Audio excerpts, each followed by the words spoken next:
Alright, y'all know how this goes. This is secondhand for all those who couldn't catch on to whatever news they missed. This is mainly black folks, so if you ain't black, you can stay, but hey, your comments might get ignored. I'm just saying.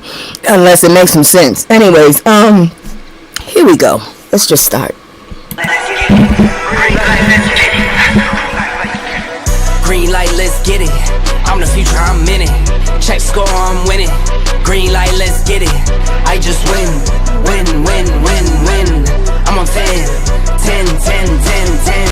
Yo, what's up? As always, it's me, Kisu. I hope y'all wasn't expecting me to cam up yet. We still a little closer to it, but I ain't doing it until I have initiative, god dang it. And me personally, I don't really like to get pretty, but that's what you gotta do when you go online, I guess. Anyways, how y'all doing? Let me go ahead and say hello, motherfucker.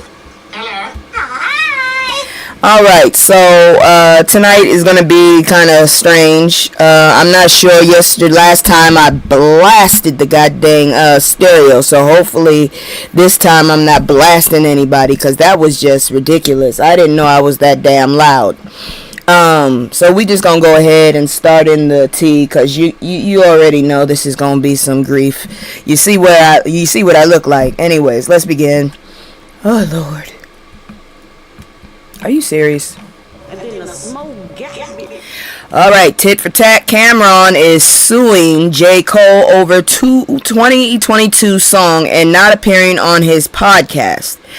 You know, a lot of stuff damn, he looks different. Cam does. Maybe it's because of the shades. Hey, Terry. Yeah, I'm just trying to figure this one out. Alright, so anyways, alright, y'all, let's kick this off with some hip-hop drama that's got the courts involved. Cameron, the Dipset legend himself, is taking J. Cole to court over a collab gone wrong. If you hear any weird noise, I sat up there and let two boxes have at it for my cats, and they going cuckoo. Anyways, let's see here now. Cameron, yeah, I already said that. J. Cole to court over a collab gone wrong, and honey, the tea is scalding. So here's what went down. Cameron versus for a track called Ready 24 that ended up on Cole's Might Delete Later mixtape, which he never deleted. Back in 2024. Now, this wasn't just a usual feature situation. According to the court documents filed in Manhattan Federal Court, god dang, Cam had specific conditions. The deal was simple. Cole had to either perform on Cam's show, It Is What It Is, or collaborate on a future project. Sounds straightforward, right? But here's where it gets messy. When the song dropped, Cam was listed as a co-author, not a performer. Essentially, they gave him a writing credit and called it a day. That's like inviting someone to dinner and then asking them to cook it themselves. The audacity. I didn't even realize that. I thought writing just made sure you got extra money. I don't know. Now Cam is saying there were clear terms attached to this whole arrangement, so somebody just didn't want to look at it. He was supposed to have final approval over the song when the song would be released, and there was supposed to be a joint performance. But when Cam asked Cole to hop on one of the previously recorded tracks, Cole essentially said, nah, let's make something new instead. The suggestion led us straight to this lawsuit. Y'all can't be doing that shit. I don't know what the hell happened, the disconnect, but y'all need to understand, you can't just call shit a day when you have shit in paper and it's been an agreement. That's not how, business actually was supposed to work, at least last time I checked. But anyways, now Cam is saying, okay, let me see here now. The paperwork says Cam is seeking proper recognition and about $500,000 for his contribution. At least it's not what these crazy ass people been screaming about since this year started in the millions and billions. That crazy ass girl that tried to sue Cardi. I'm just like, good grief. $500,000. That's not chump change. That's a whole mortgage in certain parts of the country. Shit, that's only half a mortgage in certain parts of the country at this point. What makes this even more interesting is that Cam recently made waves on The Breakfast Club with his hilarious commentary about the Diddler situation, which we'll get to later on. Don't worry. So his media visibility is at an all-time high right now. Man knows how to stay in the headlines, whether it's through legal battles or comedic genius. The big picture here, this is about respecting artists and honoring agreements in an industry that has a long history of taking advantage of black creators. I don't understand how black on black goddamn issues now. Can we please get along somewhere? Shit. Anyways, Cameron ain't playing about his money or his credit, and honestly, we love to see it. These verbal agreements, handshake deals have cost too many of our artists their rightful compensation. Get those contracts in writing, get your lawyers involved, and make sure you're protected. That's the lesson here. And I ain't even gonna hold you because, quite frankly, I'm not mad at Cameron after realizing what's going on. If you gonna do business with someone, you actually have to do business. This is not, ooh, do me a favor on the street shit. That we don't do that. No. We are adults at this point, and if you gonna put, documentation, the least you can do is read that shit and make sure you don't fuck up. And if anybody's curious, this is a bow, not ears. Just letting y'all know. I don't celebrate Halloween, but this outfit was cute, so yeah. Anyways, we're gonna go ahead and do my commercial real quick, and then I'll be back with the bullshit. But hey, we got 2 palate cleansers coming up, so that's good. At least I'm trying to do something nice because we going for some shit now. Hold on, let me go get my commercial up here real quick. If you like what I'm doing or you have some suggestions, recommendations, hit me up in the comments and just come at me straight, okay? Don't come at me cuckoo, and I might actually consider it. Check this out real quick. It's just me and the fam. It's just me and the fam. It's just me and the fam. It's just me and the... It's just me and the fam, yeah, it's just me and the fam. See my little Tay-Tay, that's my hype girl, that's my mascot. Little ones go for hours and some hours till we pass out. Stay inside the house, turned up with them racks out. Stay inside the house, turn. Alright, here we go with another crazy ass parent. I don't know what to tell y'all. So, NC dad unalives 4 of his children, and his confession is haunting. So, if y'all wasn't ready for this, you need to go ahead and sit down. This shit ain't good. So, I'm going to need everyone to take a deep breath before we get into this. It's absolutely devastating and shows the darkest side of humanity. Wellington Delano Dickens III. Oh, Lord, there was 2 people before him. A 38-year-old father. Damn, you 38? Yeah, I look younger than you, and I'm older by 5 years. Jeez. From Zebulon, North Carolina, called 911 on Monday, October 27th to confess to unaliving his 4 children. Yes, you heard that right. He called the police on himself. Girl, I'm here and stuck in awful traffic. Well, while you in traffic, just listen to this crazy ass shit, and hopefully by the time you get home, I'll be halfway through. Because you know traffic is horrible. Plus, I wanted to show y'all the previews, the openers for my new 2 segments that I'll be launching on this channel. So that's so sad. He could have dropped them off at a fire station or hospital. Hold on, I'm not done now. Let me explain what else he did. So, let's see. And... oh, Lord, he called the police on himself to admit he unalived his 3 biological kids and his 18-year-old stepson. This one ain't even got nothing to do with you. God dang.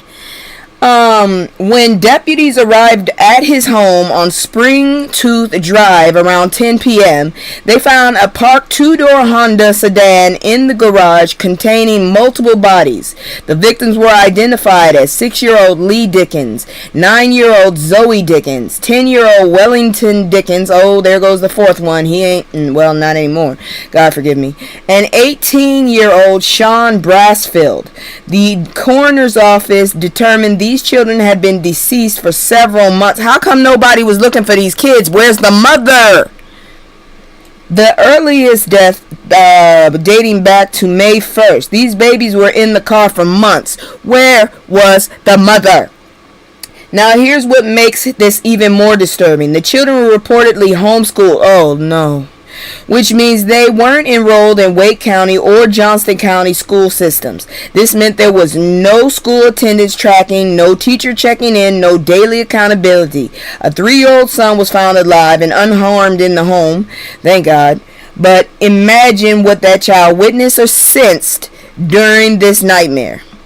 Yes, exactly. They are busy. What the hell, man? There ain't no light in this man's eyes anyways. He looks off, and he's only 38. He look old as hell. Shit. Dickens is now being held without bond at Johnston County Jail, charged with 4 counts of first-degree unaliving. If convicted, he's facing life without parole or the death penalty, which you deserve, sir. And honestly, neither feels like enough justice for these innocent children. The backstory gets darker. In April, Dickens' wife, Stephanie, died at home. She was 3 months pregnant, and her death was attributed to miscarriage complications. Dickens told authorities that Stephanie was severely bleeding the night before she died, but refused to go to the hospital. I don't believe that. We need to pause here and ask some serious questions about what was really happening in that household. Neighbors described Dickens as reclusive. He looked cuckoo. One neighbor, Majkowski, that's the best you're going to get out of me, said she never saw a child outside playing and never saw him mowing a lawn. You know, there are rules to that. If your lawn is not done, you will get fined. So somebody could have been there. Yes, girl. Let's see here now. Another trigger warning, because I didn't expect all this mess. Another neighbor, Deborah Riley, noticed he became more of a recluse after his wife's death. I wonder how she was doing. Sherry Burton reported that her son smelled something very, very strong coming from the house. So strong he almost... These were warning signs that something was horribly wrong. This story breaks my heart on so many levels. 4 beautiful black children, babies, lost their lives at the hands of someone who was supposed to protect them. And one of them wasn't even your biological. You could have left it. What's up with the 3-year-old, though? You left the 3-year-old alive? These children deserve to grow up, to experience life. They probably, that's 4 different spouts of potential. Do you know what they could have grown up to be? They could have chased their dreams. Instead, they're gone because of one man's unspeakable actions. Could somebody... yeah, here we go. We need to talk about mental health in our communities, about checking in on our neighbors, about creating systems that protect vulnerable children. Look, I was born in the 80s, and I ain't even gonna lie. My mom had a friendship with some of her neighbors, so if I was doing something stupid, them bastards would tell on me. And you know what? I don't mind that now. I minded it then, but I don't mind that now. We need more of that shit. Fuck, this is sick. But I'm gonna tell you right now, we ain't done, because the next story is about Melissa. If you don't know Melissa by now, you about to know her. So check this out. Emotional content.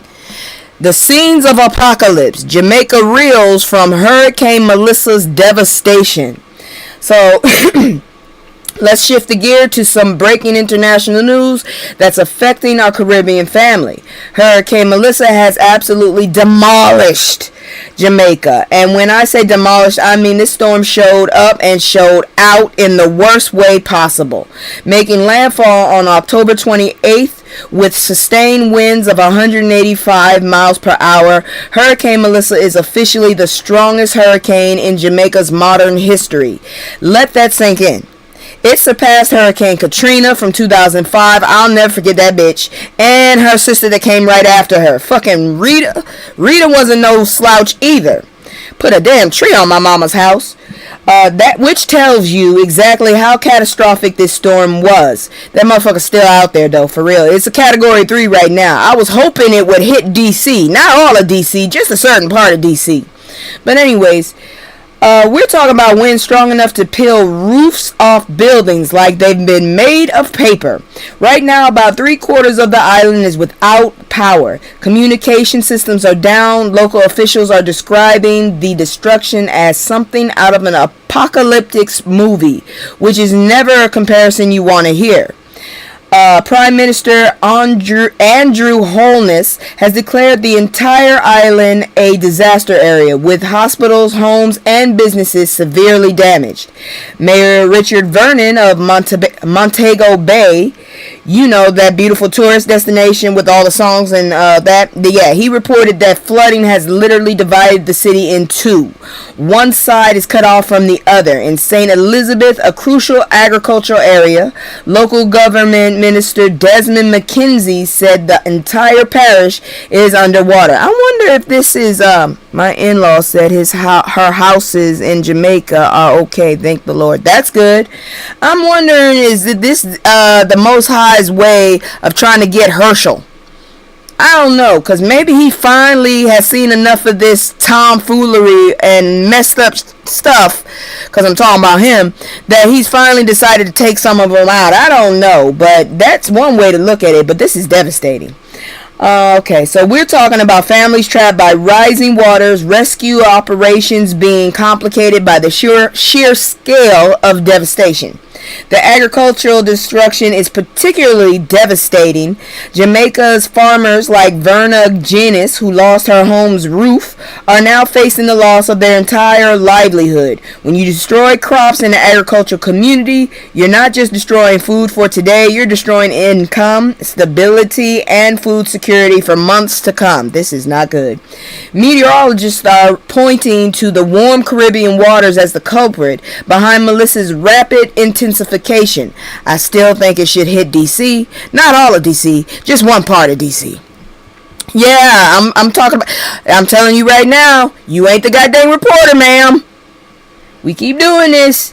Climate change is making these waters warmer, which is basically adding jet fuel to these storms. The Caribbean has always had hurricanes, but they're getting stronger and more frequent, and our island communities are bearing the brunt of environmental destruction they didn't create. As of now, there are no confirmed fatalities, thank Lord, which is honestly miraculous given the scale of destruction. But Prime Minister Holness expressed fear about potential loss of life, and the recovery process is going to be long and painful, especially with this government. I hope you have, I don't know what government y'all are under, but I hope it's not us. Shit. I know they're not American, but still. I'm gonna call you out every time. Shit. I'm a news channel. I made that clear. I didn't ask for no co-host. Anyways. But financial aid, rebuilding resources, and long-term recovery assistance. This is also a reminder that when we talk about climate change, we're not just talking about polar bears and melting ice caps. We're talking about real people in black and brown communities around the world who are being devastated by increasingly severe patterns. And as my apparent shadow co-host has said, it is moving to Cuba already. They said there's about 100,000 houses have gone without power. I haven't heard about any fatalities, but it's fucking Cuba up. I wish it would just hit fucking DC. That's all I need. Not all of DC, because I know some people in DC and they cool ass people. Just part of DC, one specific spot. Not right now. Could you hold up for a little bit until they get? I'm just saying. But moving on, because I got an update. I reported this shit when it went down the first time. I did not realize it's been this long, but here come the here it come. Emotional content.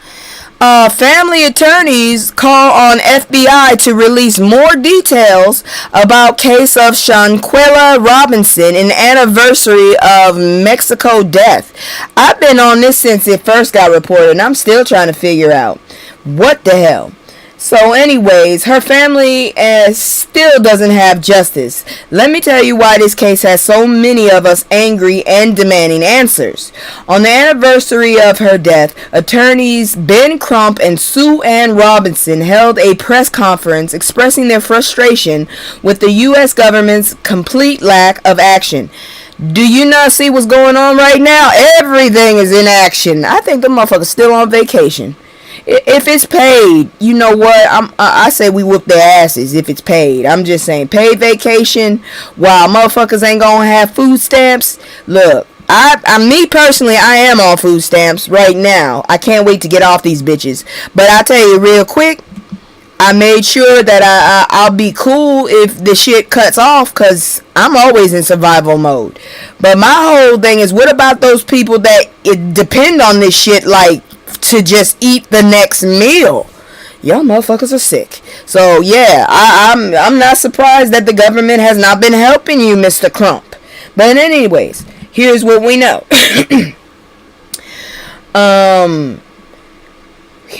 Shaquella Robinson was 25-year-old woman from North Carolina who went on vacation to Cabo San Lucas with friends in October 2022. That's sick. It's been 3 fucking years. Damn.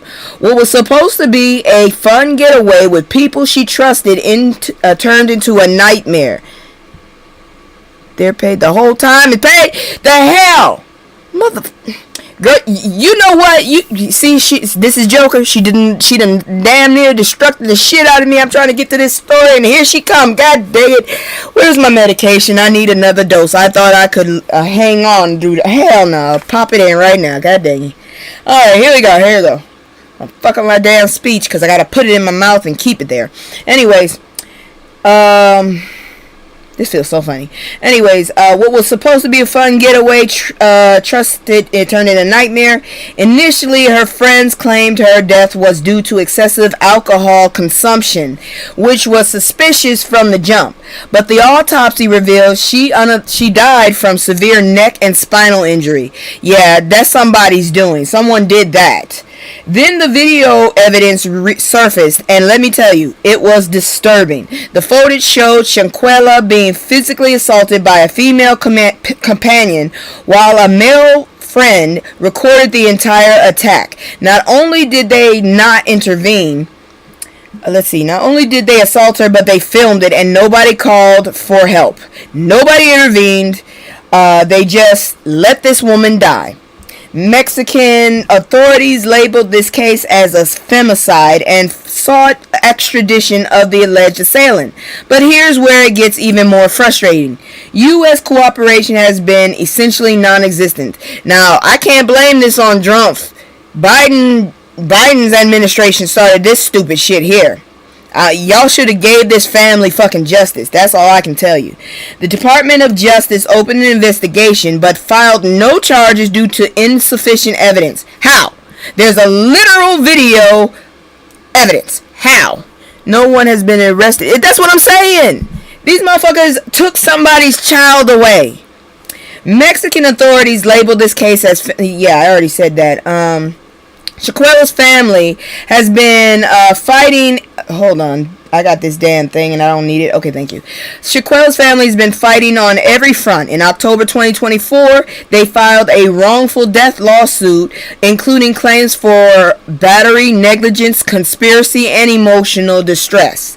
They also pursued a $100 million lawsuit against the U.S. Department of State and FBI, which was subsequently dismissed. Dismissed, y'all. Attorneys Crump and Robinson are now pushing for the FBI to release information they've been withholding.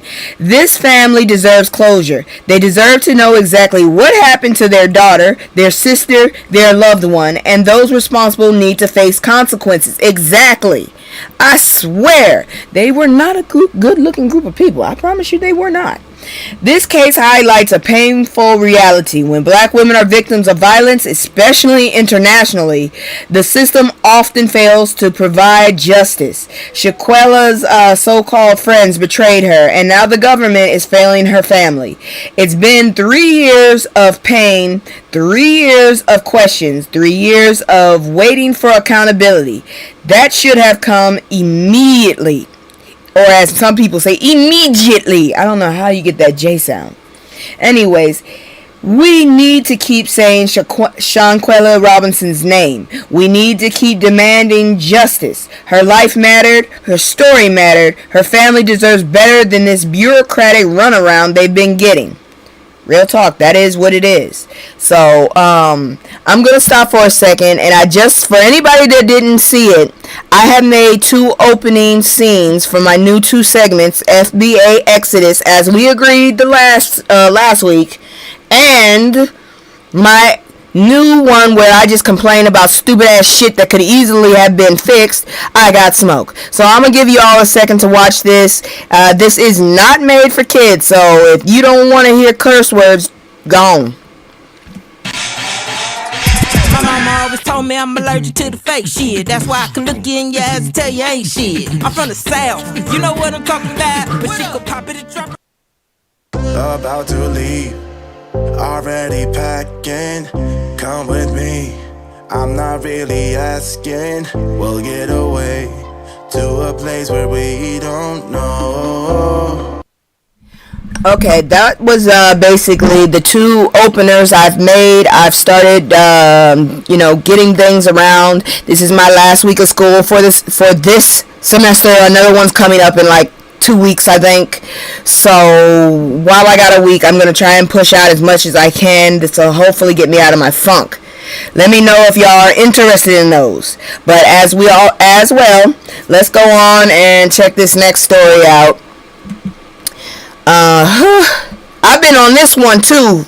This one, I almost feel nice music, nice openings. Thank you very much. Alright, so check this out.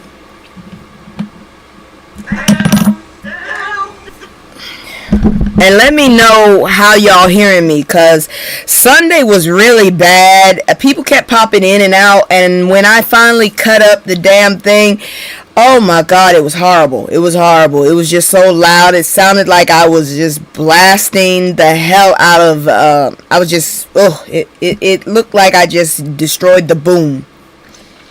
Anyways, let's talk about this one. Ex-deputy admits he opted for a force multiplier over a taser in Sonia Macy's pew pew. Like I said, I have one. TikTok don't like people knowing you have one, but sometimes that's better than having a force multiplier. This jackass here, all she really had was boiling water. So now we're heading to Illinois, where former Sheriff Deputy Sean Grayson is on trial for pew-pewing 36-year-old Sonia Macy, and his defense is something. It's something. Grayson claims he pew-pewed Sonia out of fear that his stun gun wouldn't work properly through her clothing. Okay, let me get this straight. So, it is better to unalive this woman with a pot of boiling water that's not even near you than to shock the shit out of her and electrocute her because she's holding water. Neither was a good option. See, this is why I said you need to have a psychiatrist in the car with these assholes. You need 3 people on a fucking route, or whatever the hell they call it. You need 3 of them. You need whoever the hell, the 2 cops, and you need a psychiatrist. That's what the fuck you need. That's what I've been saying for over a year, you motherfuckers. Anyways. So, Grayson claims I said all of that. A trained law enforcement officer with multiple tools at his disposal decided to use lethal force because he was worried about fabric interference. Make it make sense.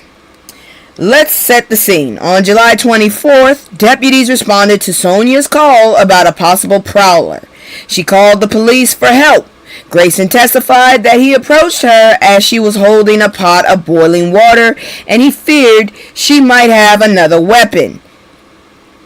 If you have a pot of boiling water, I don't know about anybody else, that's all you need. Because once that water leaves, that pot is a weapon as well, and it's still hot. It's still hot. I really do too. Sonia had issues, and they knew it. Shit. So anyways, that's just like me calling someone. I have them. Shit. I have documentation. I have mental illness. So what the fuck? Anyways, let me get to this. She called about a prowler. She called for help. Grayson testified that he approached her as she was holding a pot of boiling water. He feared she might have another weapon, but here's the thing. When Sonia said, "I rebuke you in the name of Jesus," which is literally a biblical phrase meaning to reject evil, Grayson interpreted this as a threat. Are you a demon? Yes, you are. He thought she was going to throw boiling water at him. Even if she did, jump back, stupid.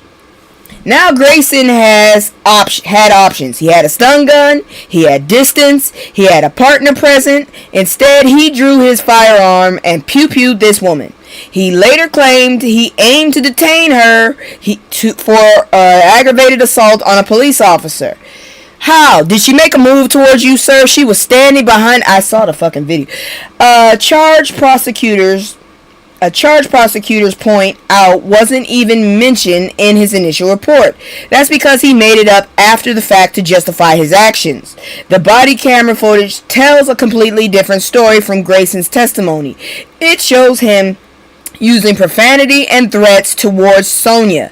Expert witnesses for the prosecution are clear. Grayson faced no credible threats, and his actions unnecessarily escalated the situation. Deputy Dawson Farley, who was present during the incident, testified that he didn't feel threatened by Sonia at any point. Look, your own damn partner telling you... That cop didn't even want to render aid to her. Nope, didn't do that either.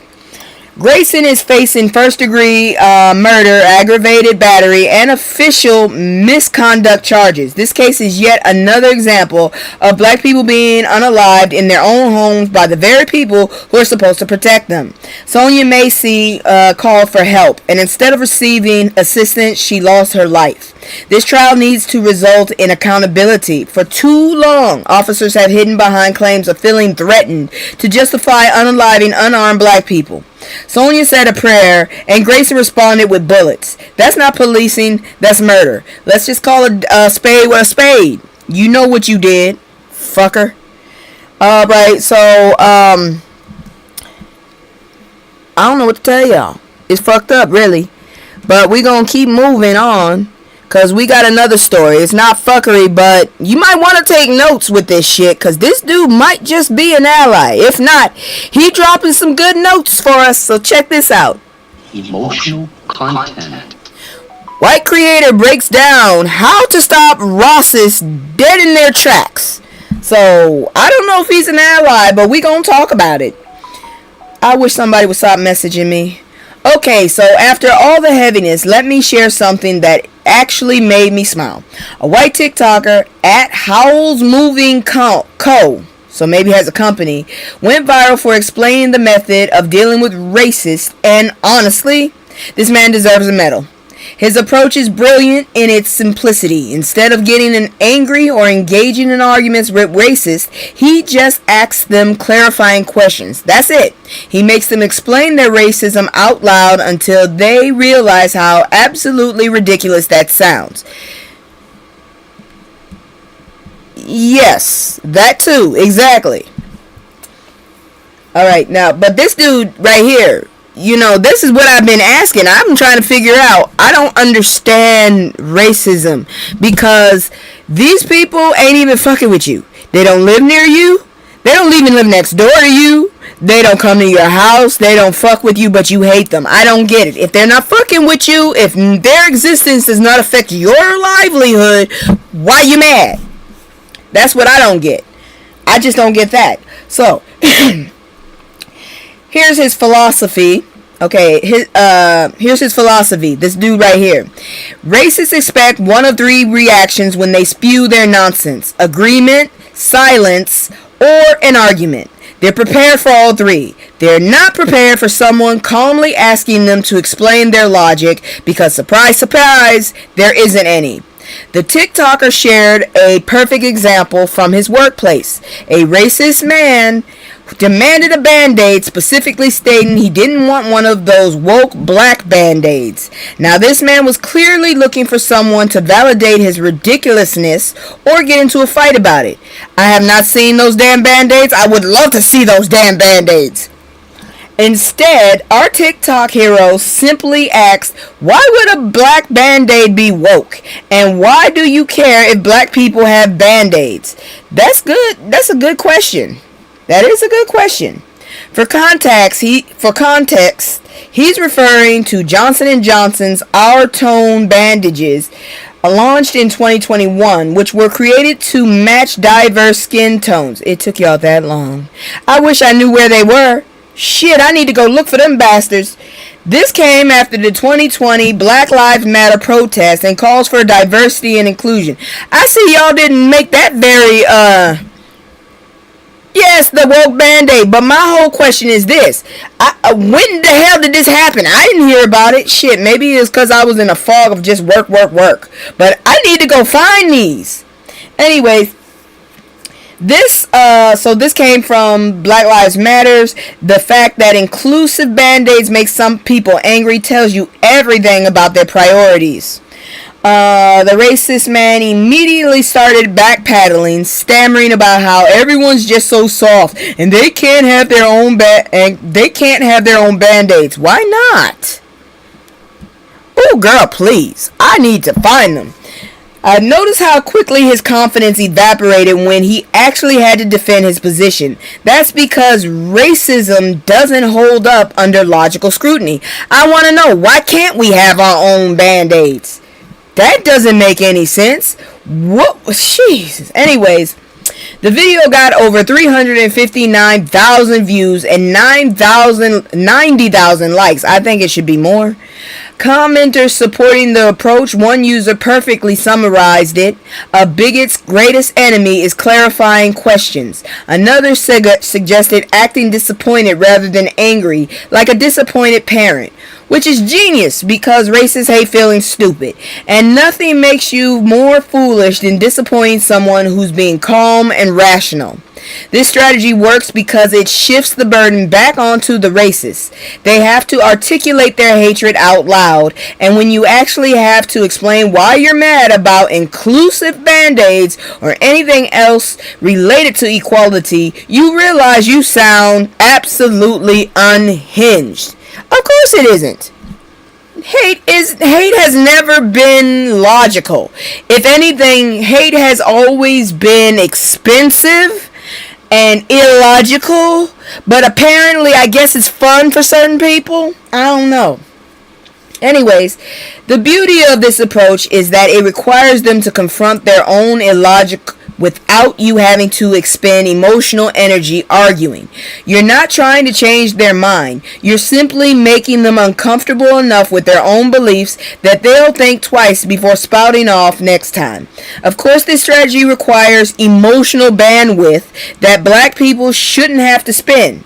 But it's good to know our allies are out here doing this work. We appreciate you, Mr. TikTok. I'm not calling him a king. The script said king. I ain't doing it. You ain't a king to me. I have no kings. Except for the Most High. Anyways, moving on. This next story. Oh, I'm sorry. It's time for that time. It's time for me to get out of this little outfit here and get into my leopard skins, cause it's time to eat some faces. They doing stupid ass games and they winning stupid ass prizes. So if you're not ready to hear about some stupid ass shit happening, please walk away, cause even some people are not skin folk either. Hold on, give me a second. I don't know why I haven't popped up yet. I'm still trying to figure that one out. Okay, now I'm there. I don't know what happened. But anyways, what we about to do now is we about to have a terrorist moment before we get into that. Because, did you know even our own skin folk can terrorize us? People listen to that message. Oh yeah, I guess they do. Y'all need to hear this one. Because this one right here, I got a black terrorist. Hold on, let me get the terrorist thing up so y'all can see this shit. Because this one right here is, woohoo. Where is it? There you go.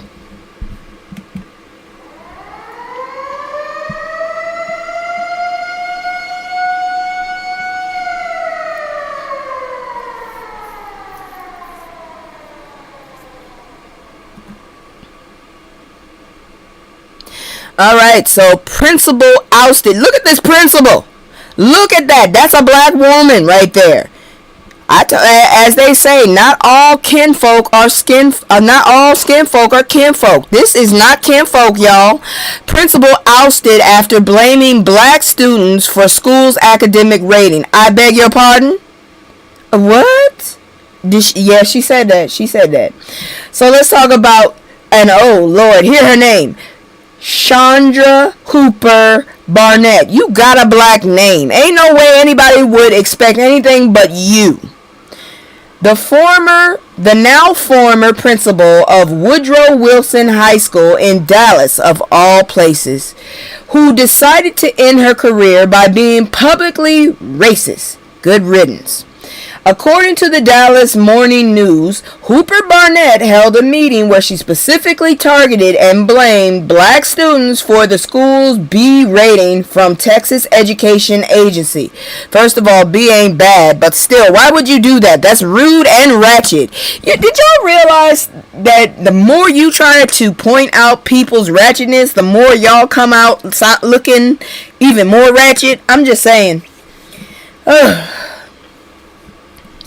Hey, you said it, not me, so don't get me for this. She said that shit. I didn't say it.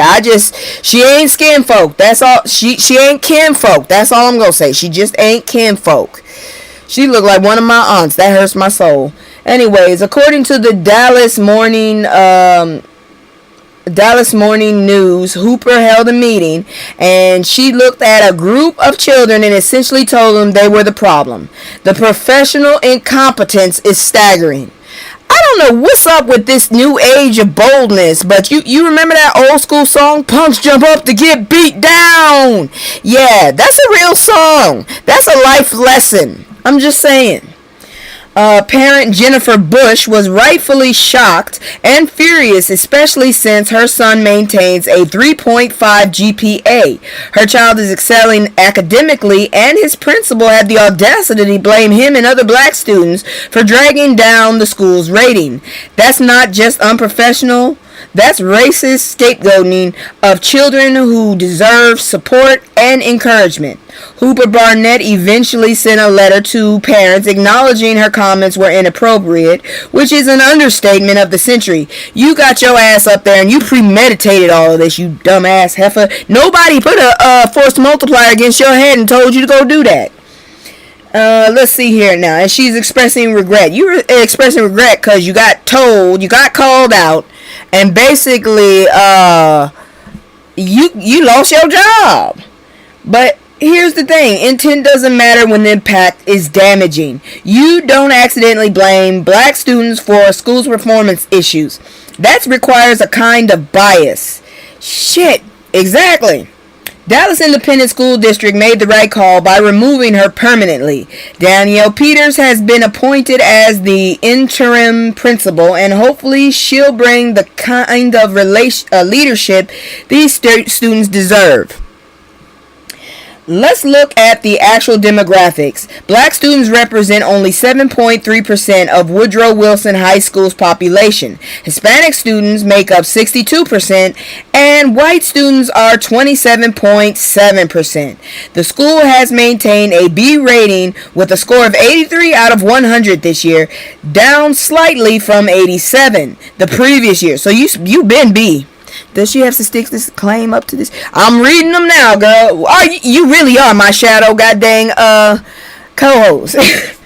They're still a solid B, and yet Hooper Barnett decided to blame the smallest demographic. Yeah, that don't make sense. It really don't. 7.3 gonna pull your whole number? You just don't want to get those people, the Hispanics, all up in your face. That's it. You figured the black people wouldn't get in your face because you black. Dumbass. Hooper Barnett had served as principal for 3 years and had a long tenure in the district, even winning several Teacher of the Year awards, which just proves awards and longevity don't make you immune to racism. You can be good at your job in some ways and still harbor harmful biases that disqualify you from leadership. The situation is a reminder that we need to stay vigilant about who's educating and leading our children. Black students don't need administrators who see them as problems to be solved. They need advocates who recognize their potential and create environments they can thrive. And that's all I got to say. No, it's not the black children's fault. She just wanted to be liked. That's some fucking bootlicking shit there. Oh, Lord, where'd that come from? There. Oh, my Lord, my ancestors came from up. Anyways, moving on. Alright. Don't y'all do this stupid shit. Please don't do this stupid shit right here.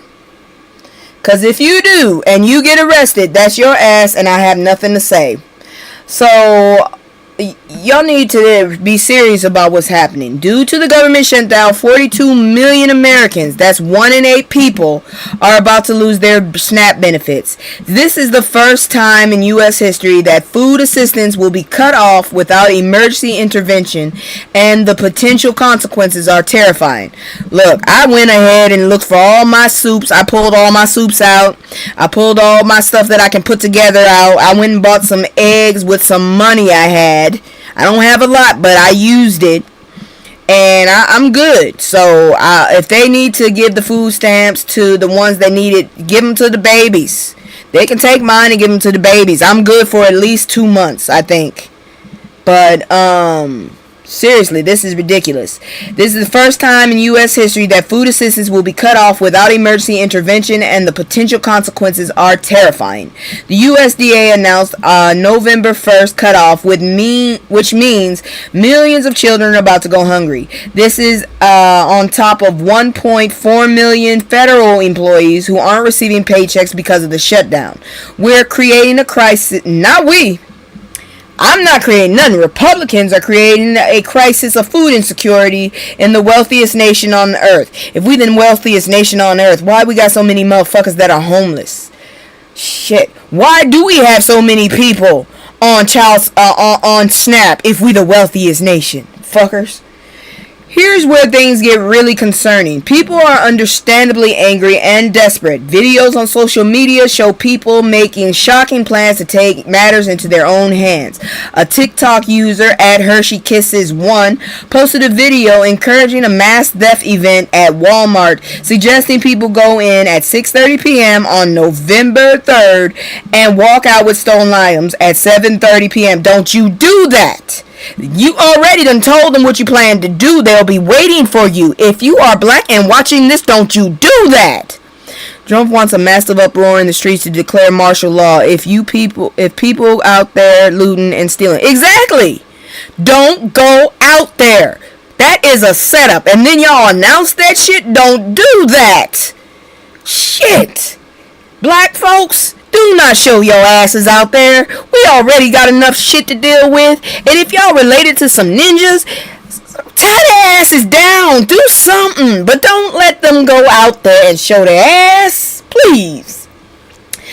Because this video got 43,000 views. And she talking about they can't catch everybody. So she is not promising no safety to y'all. Somebody gonna get caught. And you already know they after brown folks. And what color are black people? We're actually brown. Shit. Now, I don't know if this person was serious or joking. But the fact that it resonated with thousands of people tells you something about the desperation out there. When people are hungry, when their children are hungry, they will do whatever it takes to survive. That's not a threat. That's human history. Former Senate Agriculture Committee Chair Pat Roberts said in 2015, "Show me a nation that can't feed itself, and I'll show you a nation in chaos." He was absolutely right. Experts warn that food insecurity leads to increased violent crime, rising healthcare costs, mental health problems, and decreased economic productivity. I told y'all this orange turd don't care about us. He gonna gut this country like one of his businesses and then run off somewhere. I promise you, this is ridiculous. If they get caught and go to jail, she really can't feed herself. Exactly. Then you gonna owe some money, because like I said before, somehow them jails be getting money from you. I did not realize that. You better watch out. That's why they be trying to have private prisons now, stupid. All you gonna do is feed them motherfuckers. You ain't gonna feed your kids, but you gonna feed them? Fuck. Anyways, let's see here now. Experts warn that, throughout history, food insecurity has caused uprisings and riots, including during the Revolutionary War. Oh, I did not want to live through a war in America. I really didn't. I was hoping I would live my life and just go on home. Not have to see some shit like this. Republicans and Democrats are at a standstill in budget negotiations, which means communities can't rely on government help. The USDA literally said the well has run dry and confirmed there will be no benefits issued November 1st. In 2018, under Trump, food stamps were also at risk. And y'all didn't see this trend before. We really shouldn't have a trend. You are some dumbass people, America. But he eventually used emergency funds to prevent millions from starving. This time, Reuters reported that he refused to do so. Food banks and local organizations are pledging to help, but they can't compensate for $6 billion in paused federal funding. That's not a gap you can fill with local donations and goodwill. This situation is unconscionable. We're talking about families, disproportionately black and brown families, being told they're on their own during a government-created crisis. The people who are suffering didn't cause this shutdown. They didn't refuse to negotiate the budget, but they're the ones who will go hungry. Shit. I'd be okay if they gave me my damn unemployment. Shit. I applied in fucking August. I still ain't got none. If I got at least a week of that, I could take care of myself with the food. There is a contingency worth billions, but will not. Exactly. And if you be quiet, I'll report about that too. You goddamn want to be a news reporter? I swear to God, I'm gonna make a character out of you. Anyways, we gonna move on real quick, cause now it's time. We just did the terrorist. Now we gonna wait a minute. No, this dude's a terrorist. Yeah, this dude's a terrorist. But, yeah, he also fucked around and found out. So, it's time to do that one as well. So, let me close that down. And we about to jump into a whole nother freaking overlay. Where the hell is it? Because it's time to play stupid games and win stupid prizes. I don't want the second, I want this. I'm all in my head, swear I'm a wreck. I've been moving like a hot mess.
My God, nobody told me I wasn't saying nothing. Okay, I'm back.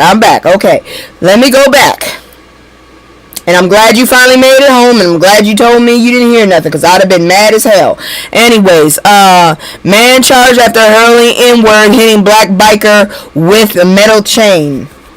Let me go back. So, we head to Arkansas where 22-year-old Tanner Chase Thomas Bobbitt, he has too many fucking names, and his initials are TCB. Could have sworn that was a product that was for afros, but I'm not sure. But he has been charged with a felony second-degree battery for a racist attack. That's exactly the kind of hatred we're fighting against. On October 17th, On October 17th, Bobbitt allegedly hurled racial slurs at a black man who was simply riding his bike, then struck him in the head with a heavy metal chain.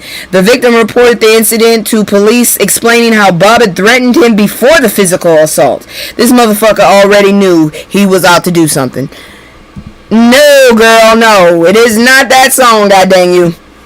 The victim sustained a laceration on his head that was actively bleeding. When police questioned Bobbitt, he confessed to both using the racial slur and the assault, but claimed he acted in self-defense. How the hell do you act in self-defense when you use a racial slur? How?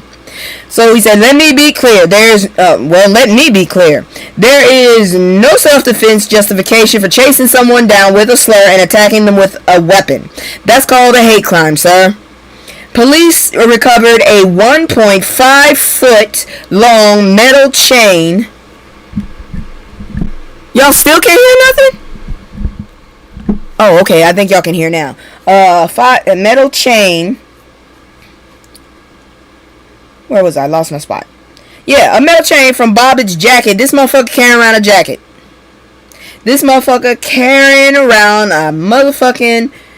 which corroborated with the victim's account. Bobbitt was arrested and taken to Craighead County Detention Center with a bail set at $20,000. That's all? Motherfucker, you should be in there for $200,000 at least. But here's the really disturbing part. This isn't Bobbitt's first offense. This motherfucker looked like he need to be under the jail. He looks like a menace. He has a previous battery charge from last year when he allegedly a homeless man with a screwdriver. In that case, he also claimed self-defense, saying he was tasked first with a machete. I very much doubt they got homeless people running around with machetes like that, just attacking folks. I very much doubt that. However, investigators determined his injuries were likely from blisters on his feet rather than a machete. How the hell did your feet get attacked? Are you homeless? So he's got a pattern of lying about his violent behavior. This man is dangerous to the community, particularly to vulnerable people. First a homeless man, now a black man riding his bike. These aren't random acts, they're deliberate attacks on people he perceived as easy targets. The victim is receiving treatment for his head injury, but the psychological trauma from this kind of racist violence lasts for longer than physical wounds. Being attacked for the color of your skin while just trying to go about your day is the kind of terror that stays with you.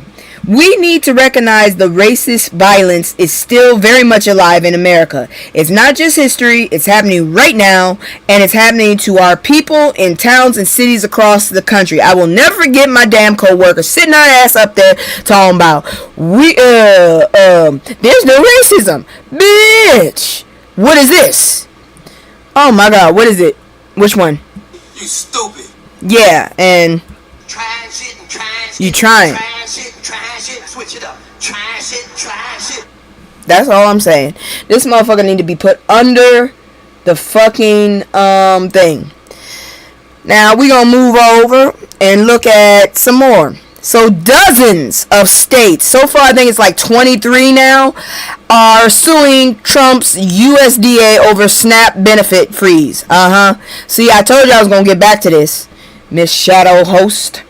Some good news in the SNAP benefits crisis. Democratic leaders from 25 states are fighting back with a lawsuit against the USDA to challenge the suspension of food assistance during the government shutdown. The coalition, which will file in Massachusetts federal court, yay, Massachusetts finally doing something, argues that the USDA is legally obligated to continue food assistance as long as funds are available. They're seeking temporary restraining order requiring the USDA to use contingency funds provided by Congress to maintain SNAP operations through November.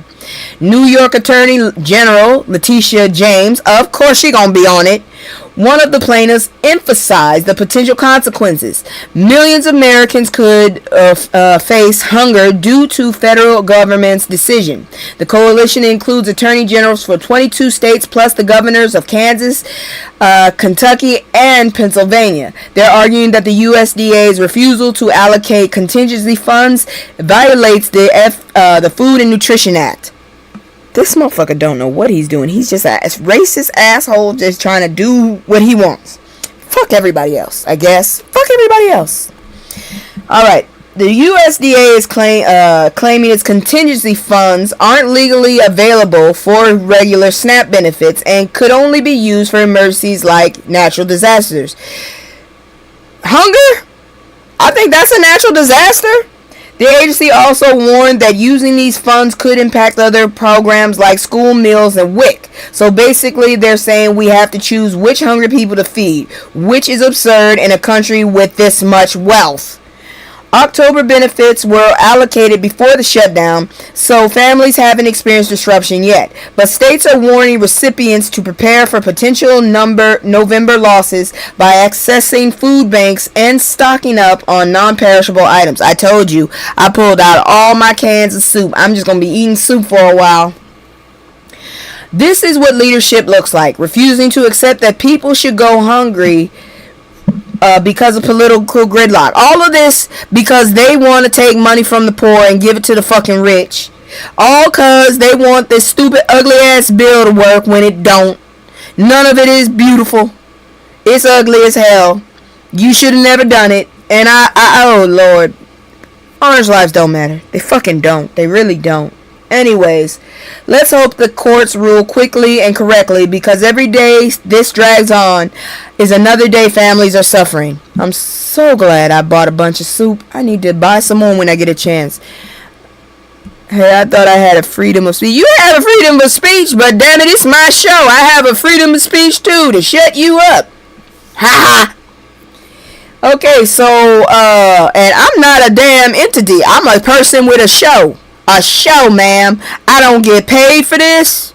Alright, so here goes some shit that gonna put a smile on your face. First of all, if you don't know what Blexit is, because I didn't know what Blexit was, you gonna love this. Blexit didn't meet the requirements. Hampton University addresses group's attempted appearance during homecoming.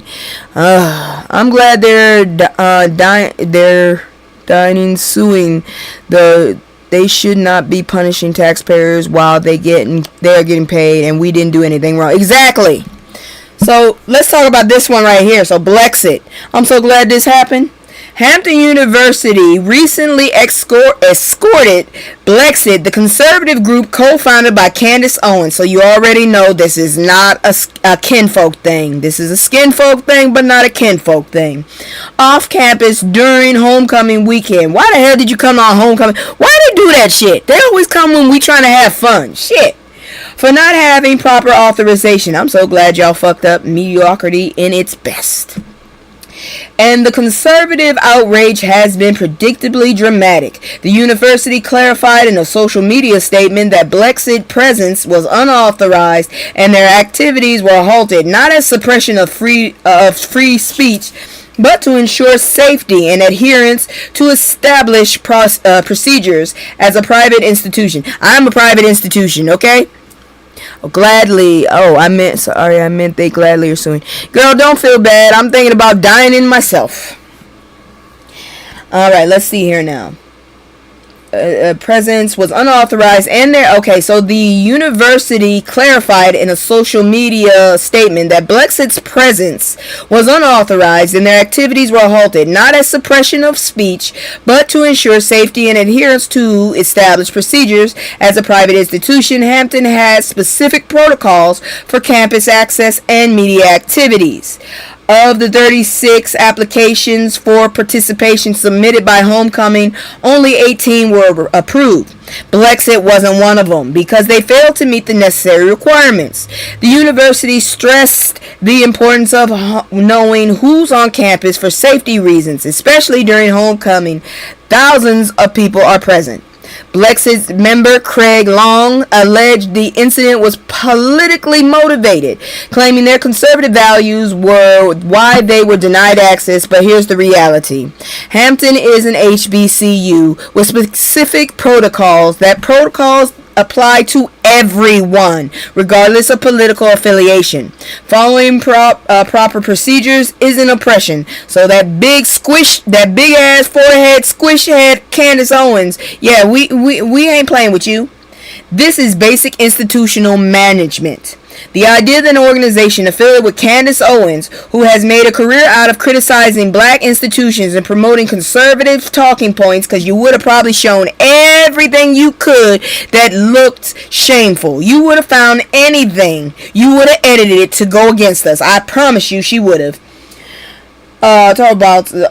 Should have unlimited access to HBCU campus is laughable. Hampton has every right to control who participates in their events. This isn't about free speech. Blexit can speak all they want on public property or through their own platforms, but Hampton University doesn't owe them a platform at their homecoming celebration. You got that?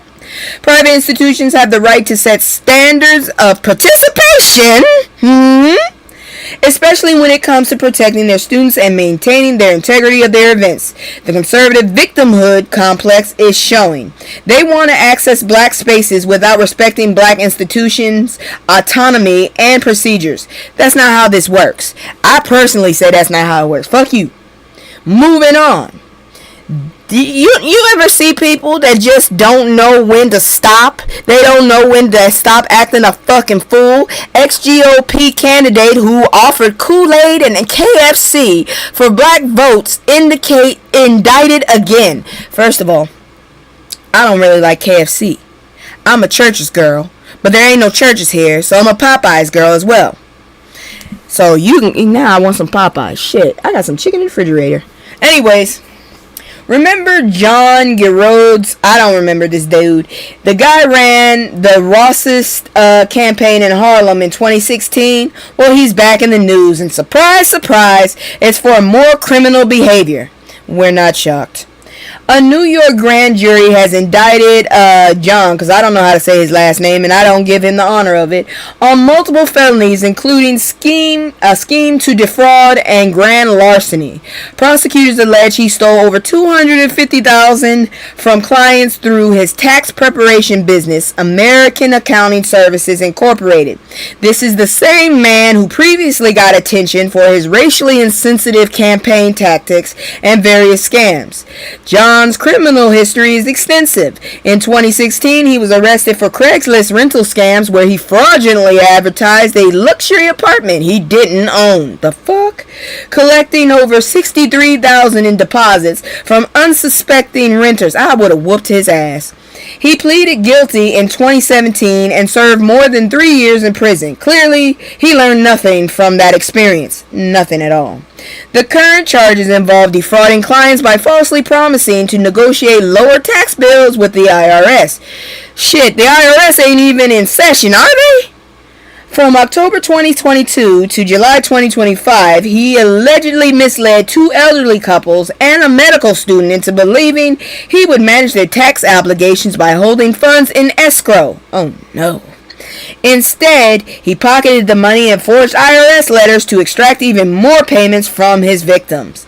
These victims later faced financial penalties because John never actually paid their taxes. He stole their money.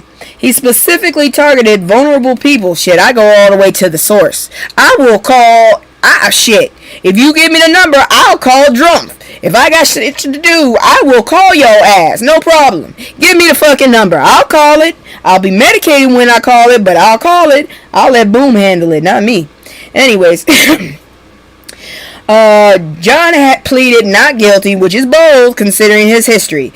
If convicted, he faces several years in state prison. Which is particularly infuriating is that this man keeps finding ways to victimize people, particularly targeting communities he has no business being in. Exactly. The IRS is still operating, but some of them are furloughed. Damn it! All the motherfuckers that need to be furloughed, that we don't want furloughed, got furloughed, and the motherfuckers that need to be furloughed didn't get furloughed. Of course, the people with the money. Anyways, the 2016 campaign was offensive enough, but continuing to prey on people through financial schemes shows a complete lack of moral compass. People trusted him with their financial futures, and he betrayed their trust for personal gain. Here's hoping the justice system actually holds him accountable this time, because his pattern of behavior makes it clear he's a danger to communities he enters. Motherfuckers, this is what happens when you get motherfuckers like that. Shit, I actually really do use that word a lot. Damn. And we're still going.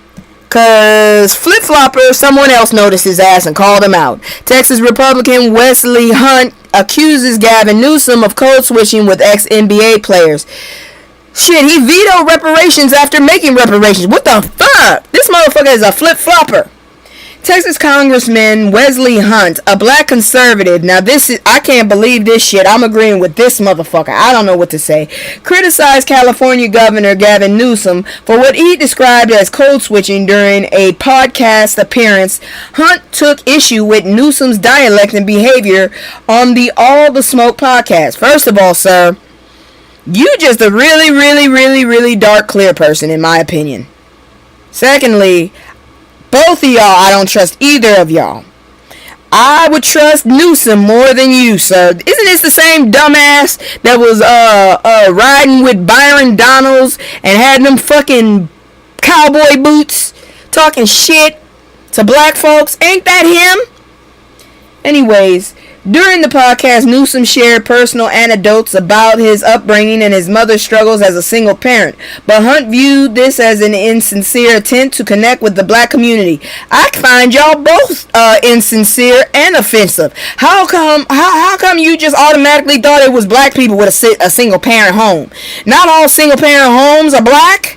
Of all the people to talk about flip-flopping and code switching. Yes. Yeah, I knew it. I don't like either of you motherfuckers. That's why I hope you eat each other's faces. God dang asshole. But Hunt viewed this as an insincere attempt to connect with the black community in an interview on the Benny Show. Oh, of course you're going to go on that show. You probably was doing something extra too. Hunt elaborated that white benevolent liberals are condescending and show a lack of respect for individuals. So do black conservative Republicans, bitch. I don't trust y'all. Hunt argued that such liberals perpetuate a narrative that black people are incapable of taking care of themselves or making informed decisions, particularly regarding voting. We are. That's why we don't trust you. He suggested their approach is rooted in patriotism rather than genuine understanding. Look, we already knew Newsom was fucking not an ally, okay? Because he does too much. He really does. But I trust him with this government before I trust you, sir. Fuck. Just leave us the fuck out of it. If you gon' give us our money, give us our money. Otherwise, stop playing with us. That's what I say about that shit.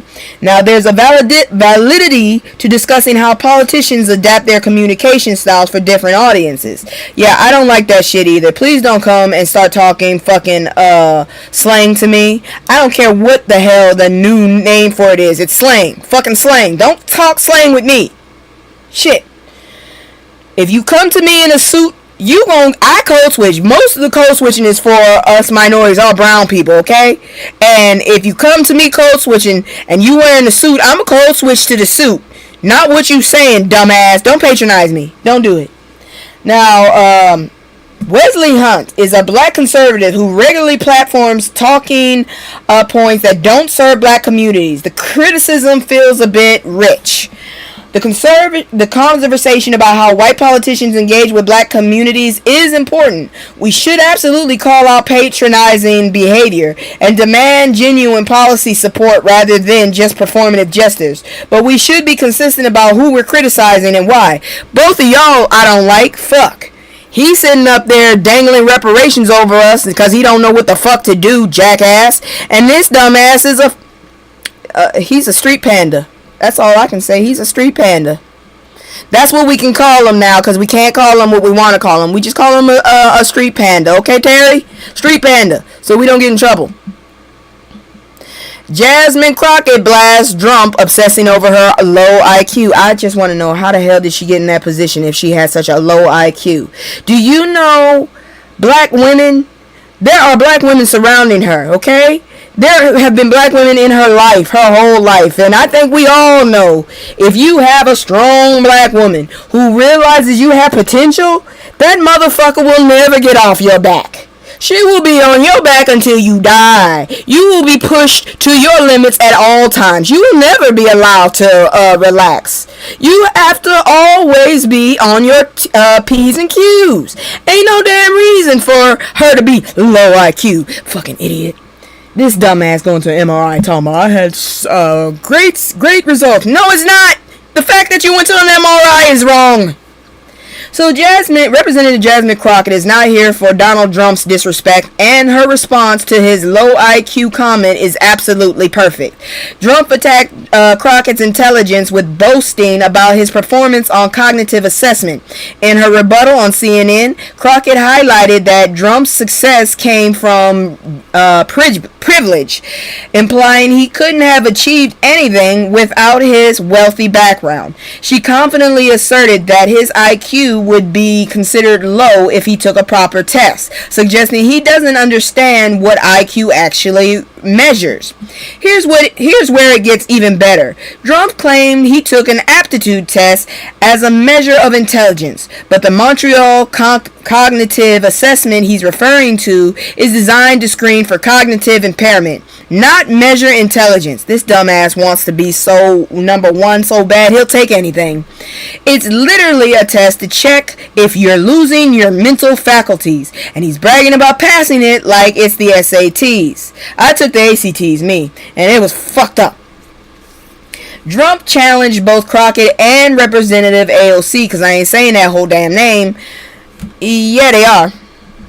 To take similar assessments, which is hilarious considering both women are demonstrably intelligent and accomplished. Crockett noted a troubling pattern in Trump's comments, suggesting he harbors unresolved issues with women of color. She questioned why he's obsessed with her and AOC, humorously implying he should focus on his presidential duties instead.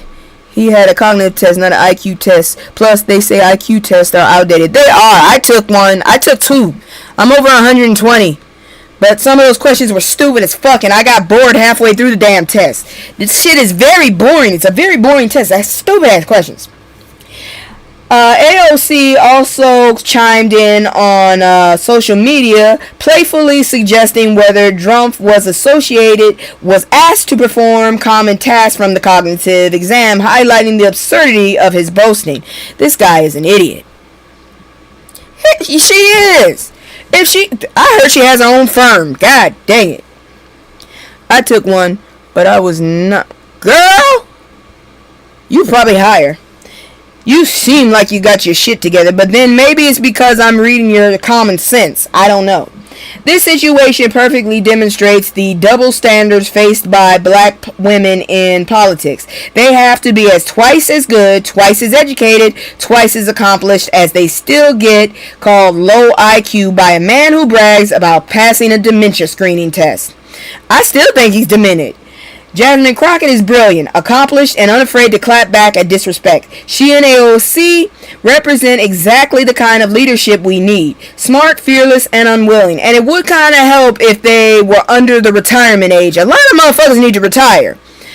Meanwhile, Trump is out here bragging about identifying elements on a cognitive test like it's a major achievement. The contrast speaks for itself. I'm telling you right now, we should make this nationwide. Everybody needs to retire at fucking 65 or at least 70. Shit. These motherfuckers here. Just glad I broke. Okay. I'm between like 121 and 127 to the outdated one, and most of that is because by the time I get to the end, I've gotten so fucking bored, I just start hitting shit.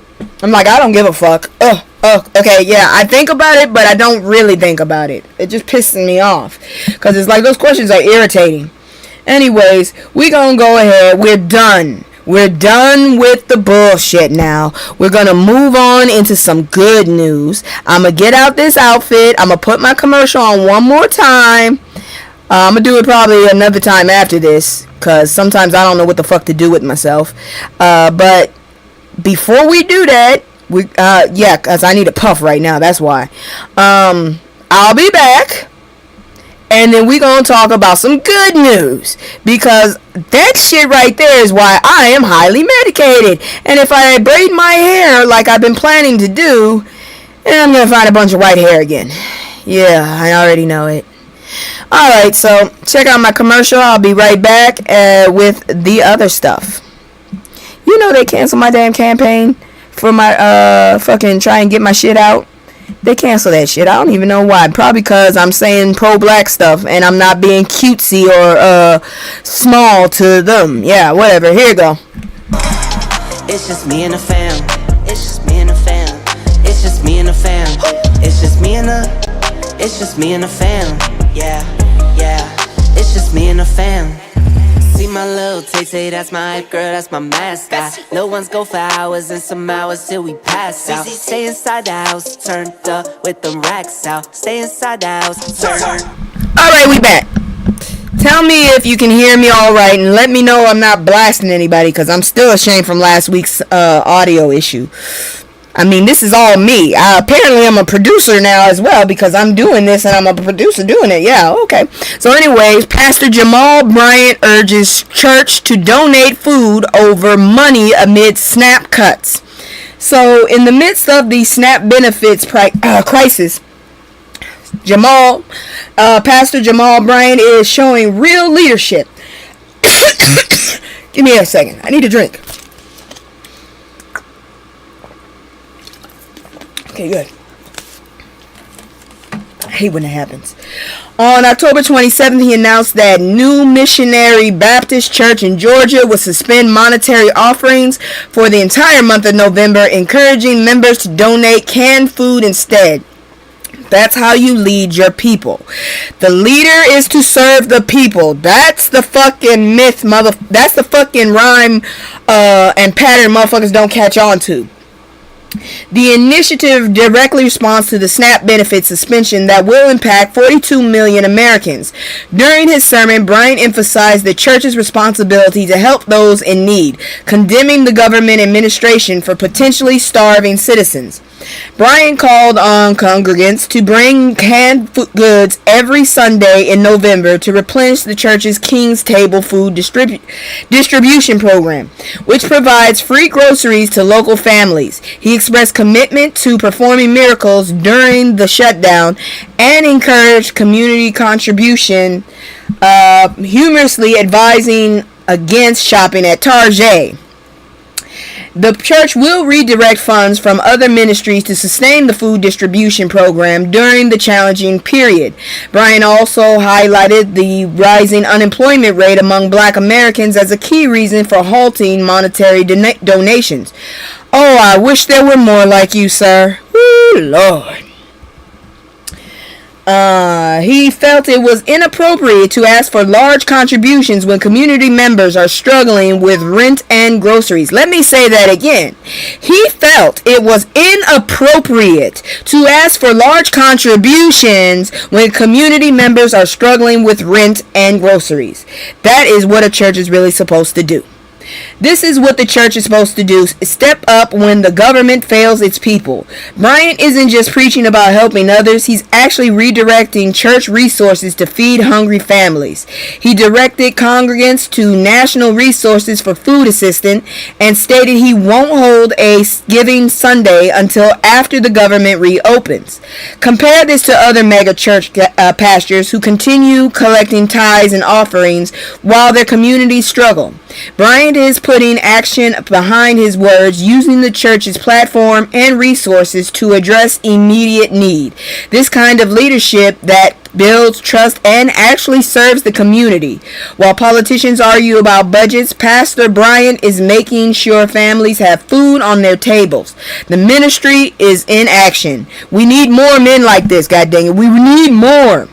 Moving on. we're going to go ahead into the history portion. Now, this one is going to catch you because it's also about superheroes. Sometimes we need them. Shit, we really need them right now because I feel like I'm in a comic book. So, check this one out. We're going to be back in a moment.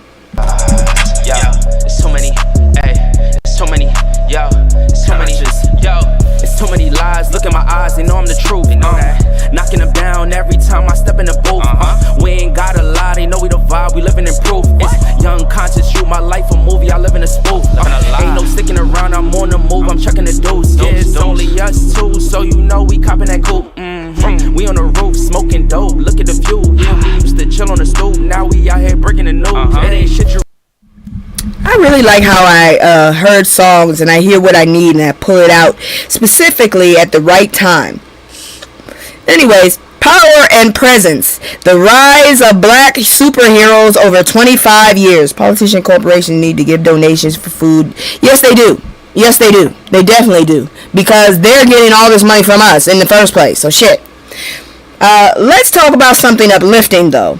The emergence of black superheroes since 2000 has completely transformed comics, movies, and pop culture.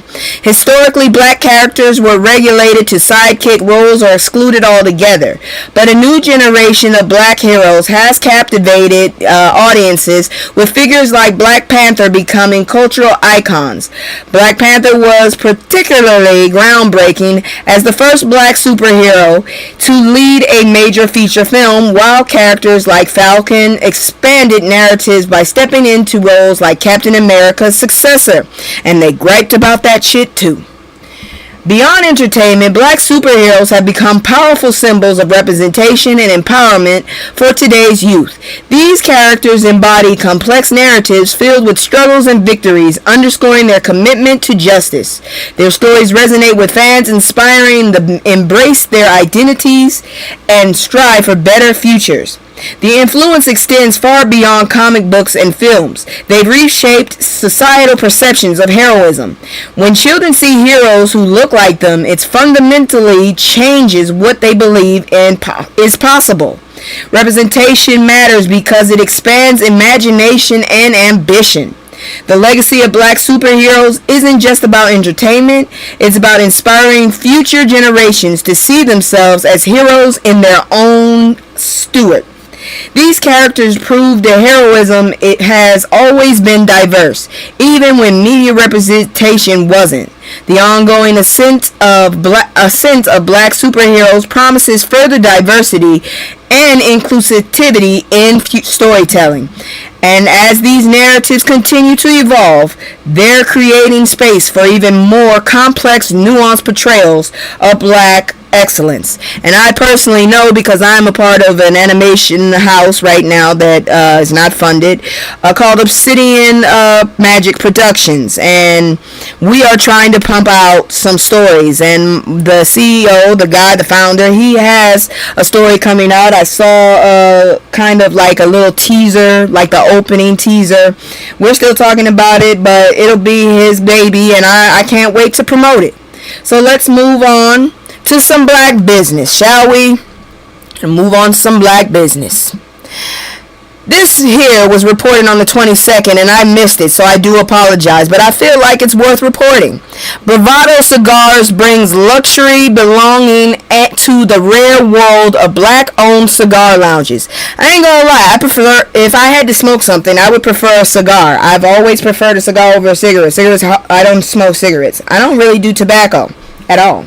Anyways, Bravado Cigars Lounge in Orange, New Jersey offers more than just a luxurious cigar experience. It's building a community hub for black professionals and families. Owner Brian Agnew emphasizes that membership is about joining a family where business and social connections flourish. Agnew, who has diverse roles as a news publisher, volunteer firefighter, and now lounge owner, believes his various talents contribute to the lounge's mission of community engagement.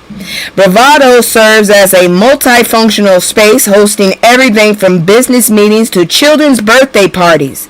The Beauty Bourbon and Bravado series brings people together to discuss important topics like relationships and intimacy. A recent gathering about local elections attracted around 200 attendees, including Newark Mayor Ras Baraka.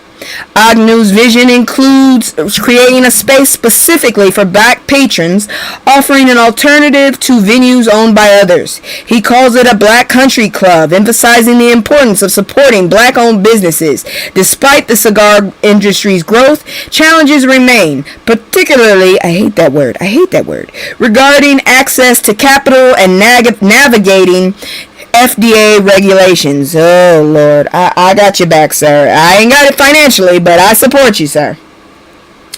This is about more than cigars. It's about creating space where black people can network, socialize, and build without code switching or justifying their presence. Places like Bravado allow our community to breathe, to be ourselves, and to support black entrepreneurship. We need more places like this that center black excellence and create opportunities for economic and social connection within our community. Yes, we do. Now, this next story is strange in so many ways. It sounds like something I did, but then it got a sensu bean, and then it got stronger, and then it got hit by some steroids. Y'all check this one out. It's a little weird. Emotional content. Ex-NFL player's quest to find his biological father leads to a jaw-dropping discovery. So this is so incredible. It sounds like a movie script. Ohio man Dylan Dylan was raised by his adopted mother and never knew his biological parents. He had a strong bond with football coach Sherman Smith, who provided support and guidance throughout his career. Dylan, because I ain't saying that last name, first met Coach Smith in 1991 as a teenager when Smith recruited him to play for Miami University in Oxford, Ohio. Why is there a Miami University in Ohio? Oh, Lord. Smith treated his players like like family, stating, "You may not be looking for a father, but I treat you like you're my son."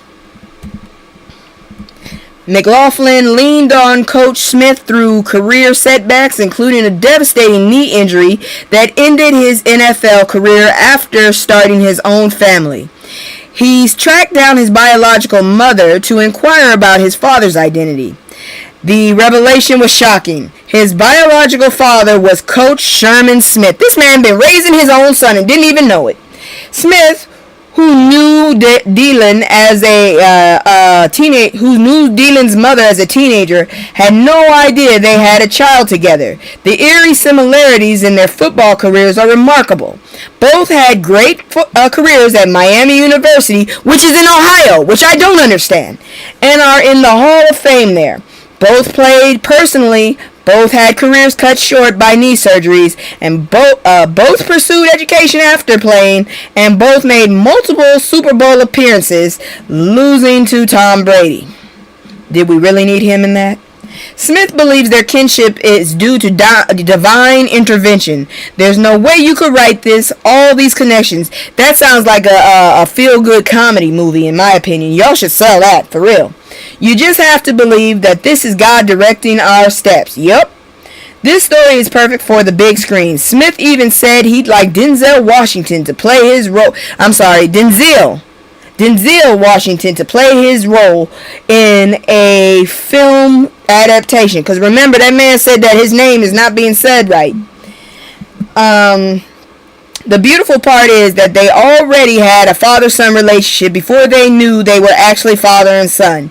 Their bond was genuine and meaningful, and the biological connection just added another layer to their already profound relationship. That's amazing, and that is God working right there. If you don't like it, you can go. I'm amazed. But good grief. Guess what? We still doing good news. So let me go ahead and and pop it up here real quick.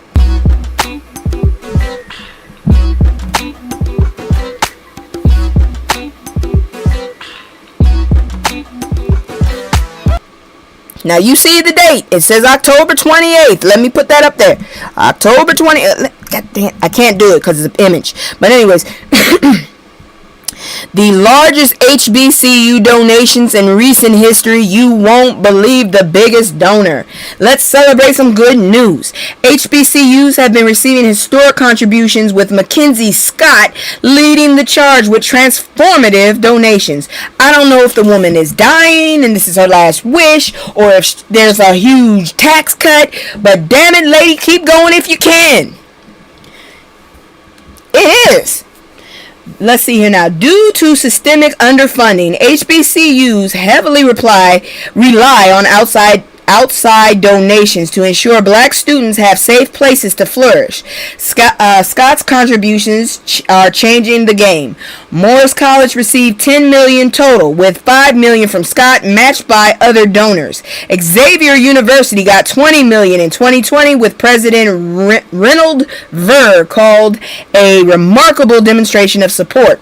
Tuskegee University received an unrestricted $20 million in 2020, arriving at the perfect time for their 5-year strategic planning.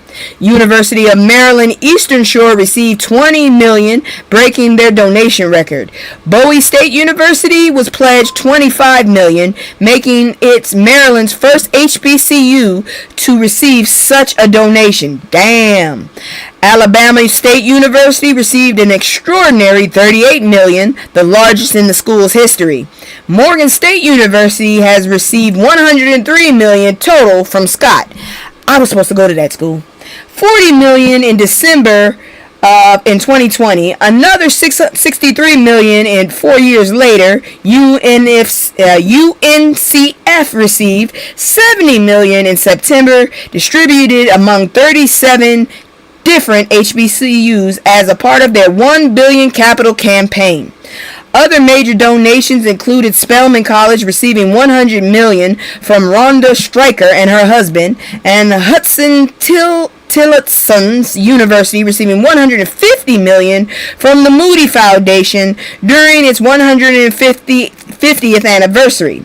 Bloomberg Philanthropies announced $600 million to 4 medical schools: Charles R. Drew, that's a black man, Howard School, Meharry, and Morehouse. You all know those are black schools, right?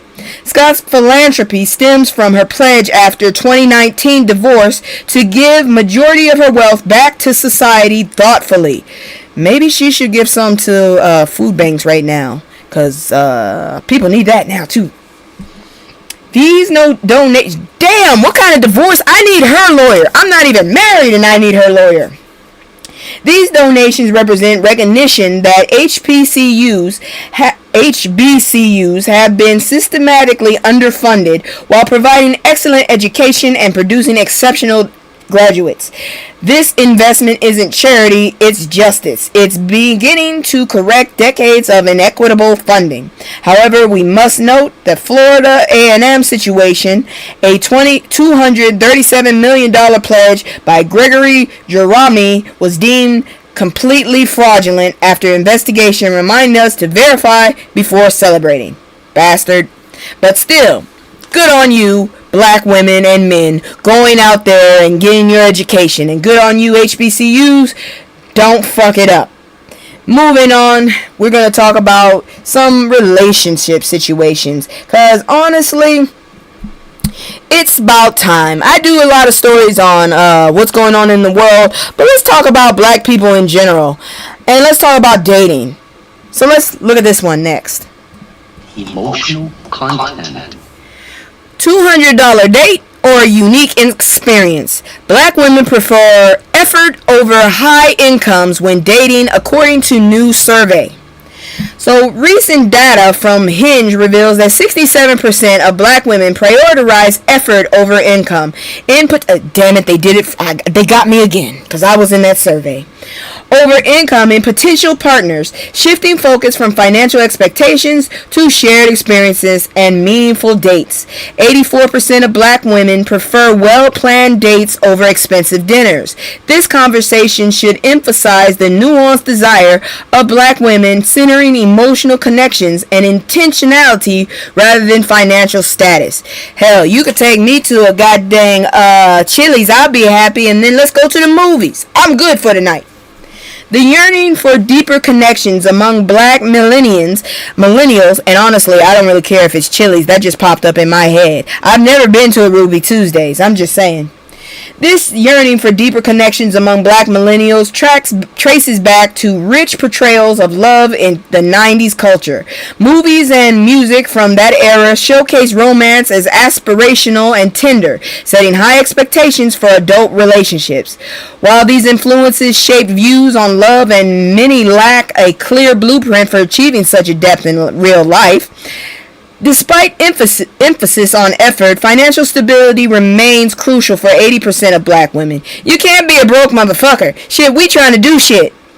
They seek partners who can provide emotional availability and genuine effort while maintaining financial security.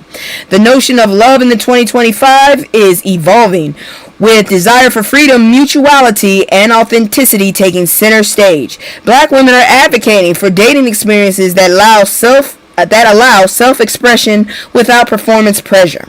The call is for the intentional love encompassing joy, creativity, and freedom to simply enjoy each other's company. The data challenges stereotypes about black women being gold diggers or only caring about money. If you took me to a rich place on the first date, I probably won't talk to you again. I'm overwhelmed. I can't do that. That's too much pressure for me. Damn it. You know how much code switching people gotta do? We do code switch. We've always valued partnership, effort, and emotional connection. The 90s gave us a blueprint for a romance that centered tenderness, creativity, and genuine affection. And that's what we're still seeking. For real. Alright, y'all. I'm gonna do it again. I'm gonna go first, and I'm gonna promote these two little commercials for the same product, CBD Honey Lips, owned in New York, black owned. So if you're interested in supporting her, check her out on Instagram, Threads, and Twitter. I'm gonna go ahead and do that, and then I'm gonna do my commercial again, and we're gonna talk about these fucked up celebrities. And you know who we talking about first, because you saw the bag on his head before we even got into this. So here we go. Oh boy. It's just me and the fam. It's just me and the fam. It's just me and the fam. It's just me and the fam. Yeah, yeah. It's just me and the fam. See my little Tay-Tay, that's my hype girl, that's my mascot. Little ones go for hours and some hours till we pass out. Stay inside the house, turned up with them racks out. Stay inside the house, turned. So I got some bison. I'm getting ready to try and make some stroganoff. I went and got some what is it? The one with the hand. You know the one with the hand with the red nose that you make a meal? Yeah, I went and bought a box of that shit and some beef. And hopefully that'll go for about 3 days, hopefully. But anyways, Diddy's release date from prison revealed. Oh, God. They need to keep that bastard in for as long as possible. Alright, so the Diddler is set to be released from federal prison in May 2028. That's too close. God dang. According to the Bureau of Prison Records, he's serving just over 4 years for prostitution-related convictions, specifically 2 counts of transportation to engage in prostitution under the Mann Act. He really should get more. He's a horrible, horrible human. While acquitted of more severe charges like racketeering, sex trafficking, his trial included disturbing testimonies, including drug use and male escorts. The fall from music mogul to convicted felon has been dramatic. Combs sought a presidential pardon from Trump, but a White House spokesperson dismissed these rumors, stating only the president has the authority to grant pardons, and there's no truth to claims regarding Combs. Dude, he's in his white man era right now. I don't think you're gonna get any help. I'm still trying to figure out how Herschel got his fucking position. Additionally, a federal judge rejected Combs' request to transfer to a minimum security prison in New Jersey. Nobody letting go of your crazy ass. You nuts. And you're dangerous. As a founder of Bad Boy Records and a prominent figure in music, the Diddler has faced significant public scrutiny. His trial revealed serious allegations. Yes, that's what it was. Hamburger Helper. That's what I was thinking about. Hamburger Helper. I think Terry is really lagging. Or her comments are lagging. One or the other. As a founder of Bad Boy Records and a prominent figure in music, the Diddler has faced significant scrutiny. His trial revealed serious allegations and involved testimonies from former partners like Cassie Ventura, who probably has a psychiatrist because of your ass, despite attempts to secure favorable prison arrangements and a potential pardon. He'll remain in current facilities for the duration of his sentence.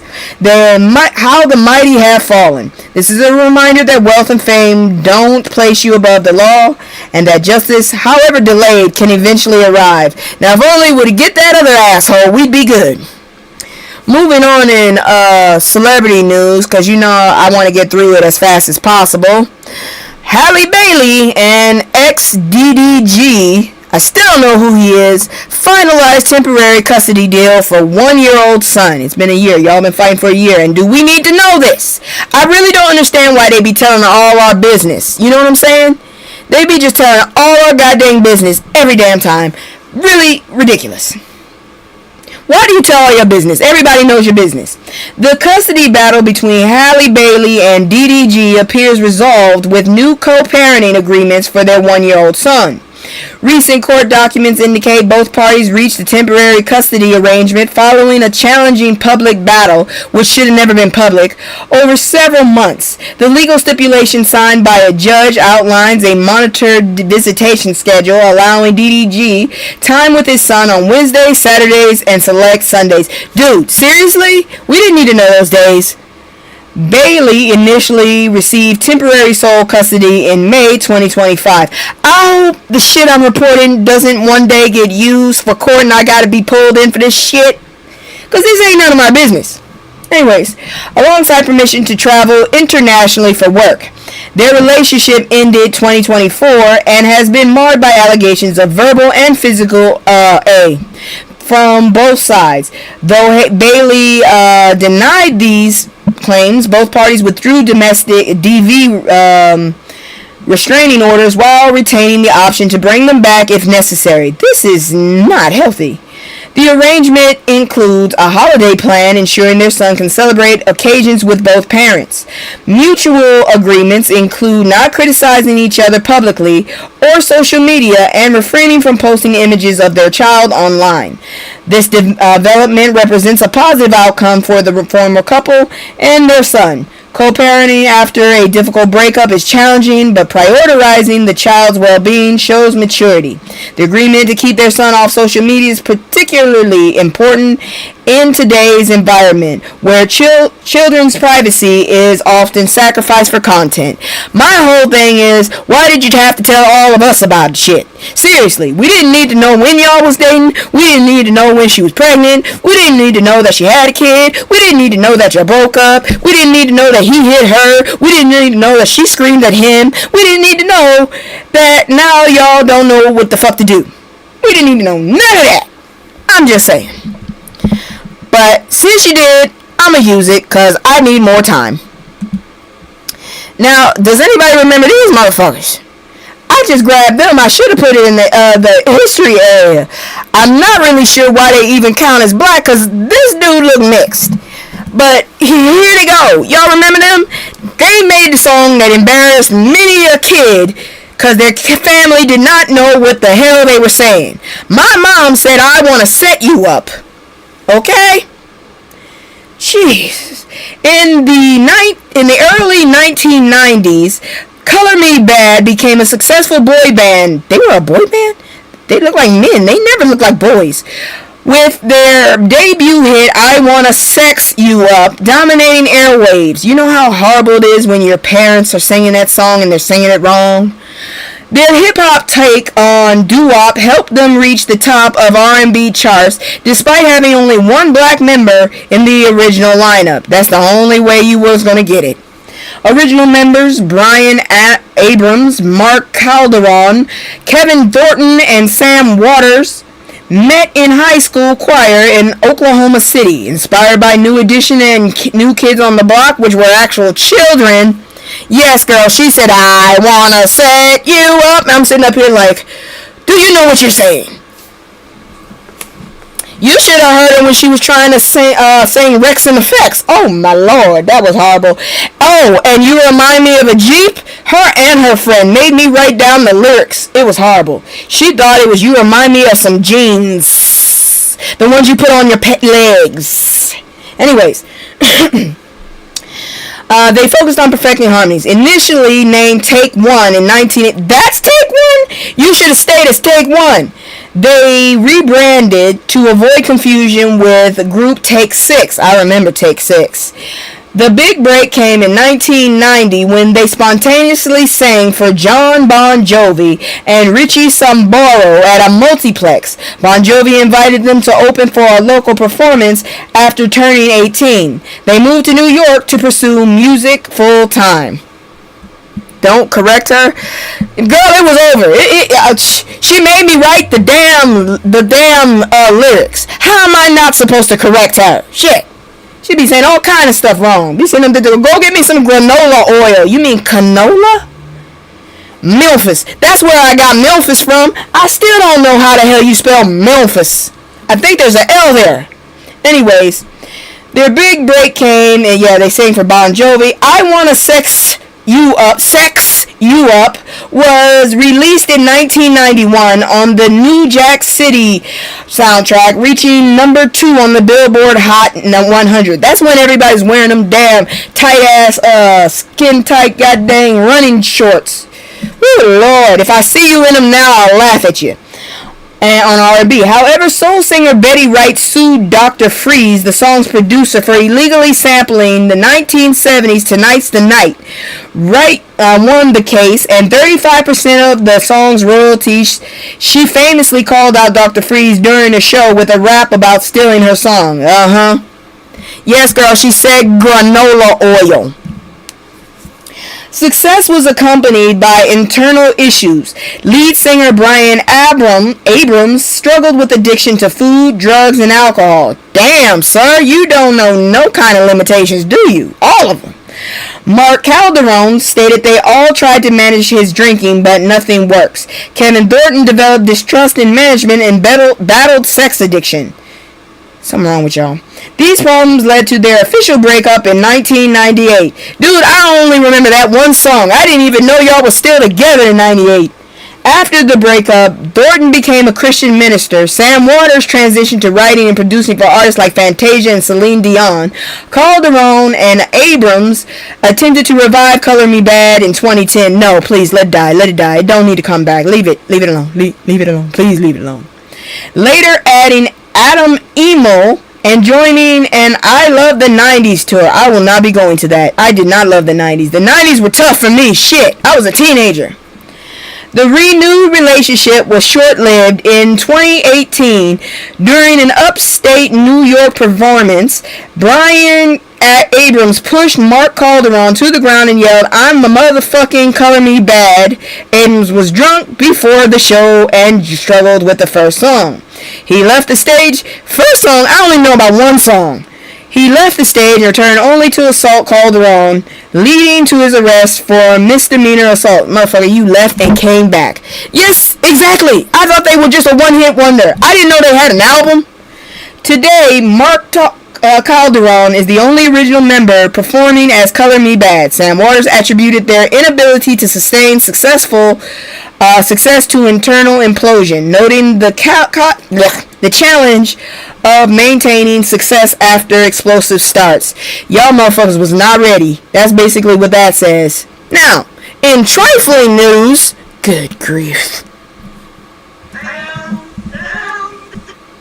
One trifling man gives another trifling man money over controversy. So here you see Tyler Perry backs Marvin Wayans with $100,000 donation. Is he related to the singing Winans? Because they should be ashamed of his ass. Oh, Lord. Anyways, and in this climate, Tyler Perry is offering significant support to Bishop Marvin Wayans and Perfecting Church, that name, in Detroit following controversy.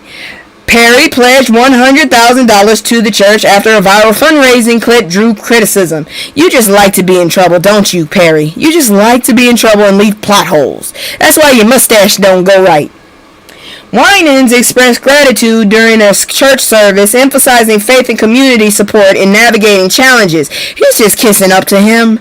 The church held its annual Day of Giving on October 19th, when Winans encouraged congregation contributions, leading to misunderstandings about donation amounts. During Day of Giving, Winans requested for donations was misinterpreted. Longtime congregant Roberta McCory attempted to contribute $1,235, because that's too much. But Wines publicly corrected her, which was too much as well, about her donation, which many viewed as inappropriate. This exchange quickly gained online attention, prompting to clarify the conversation was taken out of context. If you get a 20 out of me, that's great. And I used to do that only because that was my 10%. I don't trust churches. I'd rather give it to someone who needs it. He explained his intention was maintaining order during giving and later apologized to McCrory. I don't believe adults. I don't trust adult people. I don't... Oh my God, he is related? Oh, the poor Winans. Poor Winans. I remember BB and CC. Poor Winans. Despite Perry's generous donation, questions remain about the church's financial transparency and allocation of donations. He's the black Trump, if you ask me. Faith leaders are contemplating whether members should receive itemized reports on contribution use. You probably should. That much you given. Meanwhile, other churches are responding to community needs uniquely, as demonstrated by Pastor Jamal Bryant, redirecting resources to help those affected by food assistance cuts. These developments highlight ongoing challenges faced by congregations while emphasizing the importance of faith and community support.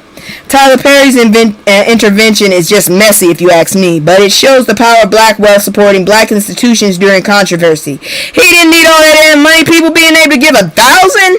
Shit, if you was able to give 100, you ballin'.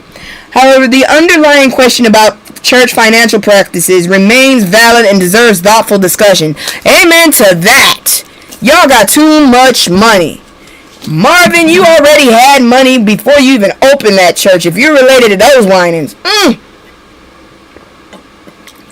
Anyway, sorry I had to take a drink. Speaking of taking a drink, we're about to get into health. And you'll be surprised. I don't think we're going to make it. Because this story got me feeling like, ugh. Maybe if they could get a dish, I would do it. But check it out. Oh, shit. I was too busy complaining about it. There it is. How pumpkins can improve our oral health. I don't know how that's possible. Perry donated a bunch of money, then takes the mic and starts preaching and laying hands on people. So phony. Yeah, pretty much. He better not touch me. I don't like the look of his hands either. Anyways. Pumpkins offer significant health benefits, particularly, it would be in this damn sentence, for oral health. Rich in essential vitamins and minerals, pumpkins promote strong teeth and healthy gums and robust immune systems. That's great, but they don't taste so great. Dr. Anjali Rajpal, a holistic dentist in Beverly Hills, highlights nutrients like beta-carotene, vitamin C, zinc, and magnesium in strengthening tooth enamel and reducing inflammation. These elements protect against cavities and improve overall dental health, emphasizing balanced diet's importance for overall wellness. Can you make it a chip and make it not taste like pumpkin? I'll eat it thin, because I'm sorry, but pumpkin is a squash, and I've never liked squash in my life. Let's see here now. For harnessing oral health benefits, Dr. Rajpal advises focusing on consumption methods, avoiding pairing pumpkins with refined sugars, which increase inflammation and cavity risk. Well, there goes that option. Instead, combine pumpkins with natural sweeteners like cinnamon or bananas to enhance health benefits. I don't like bananas that much. Consuming pumpkins nourishes gums and enamel fights oxidative stress, oxidative stress, and balances the oral microbiome. Can you make a shake? Maybe a shake. Maybe if they make a shake and just put a lot of like cherries or something in it. Ugh. Maintaining good oral hygiene involves daily habits beyond diet. Close it. I'm not using that program. Beyond diet, Dr. Raj Paul recommends, I don't know how to say the man's name, seriously, recommends brushing with soft bristle toothbrushes, flossing, and using mouthwash. What the hell is natural mouthwash? Alkaline diet rich in leafy greens, fresh fruits, and non-starchy vegetables helps create an environment less conducive to harmful bacteria. She cautions against abrasive whitening products, advocating for professional dental care instead. By making small daily routine changes and understanding the link between oral health and overall individual wellness can significantly improve your dental health. We're gonna have to make some shakes. It ain't gonna work. Now, as I promised, I'm gonna do my commercial again. But before I do that, I forgot to do the promos. I fucking did. And I forgot to do the commercial. That tells you right now I'm medicated. But anyways, we're gonna do that. Then we're gonna do the commercial again. And then we're gonna have not one, but 2 palate cleansers. Because both of them make you scratch your head like, what the hell is this? So check it out.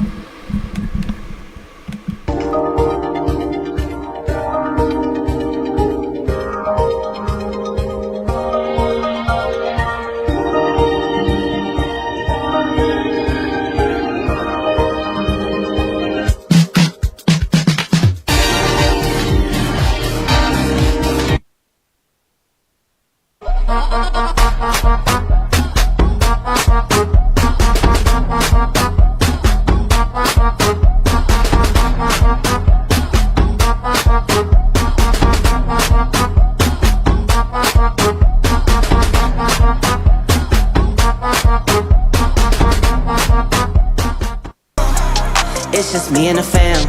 It's just me and the fam. It's just me and the fam. It's just me and the fam. Yeah, yeah. It's just me and the fam. See my little Tay-Tay, that's my hype girl, that's my mascot. Little ones go for hours and some hours till we pass out. Stay inside the house, turned up with them racks out. Stay inside the house, turned. Alright, I got a video, but I just want y'all to see this. Monkey gets loose inside Spirit Halloween store in Texas. I have a question. I have a lot of questions. Why do you have a monkey? And why did you take it to the store? So many questions, and we were just talking about bananas. Check it out.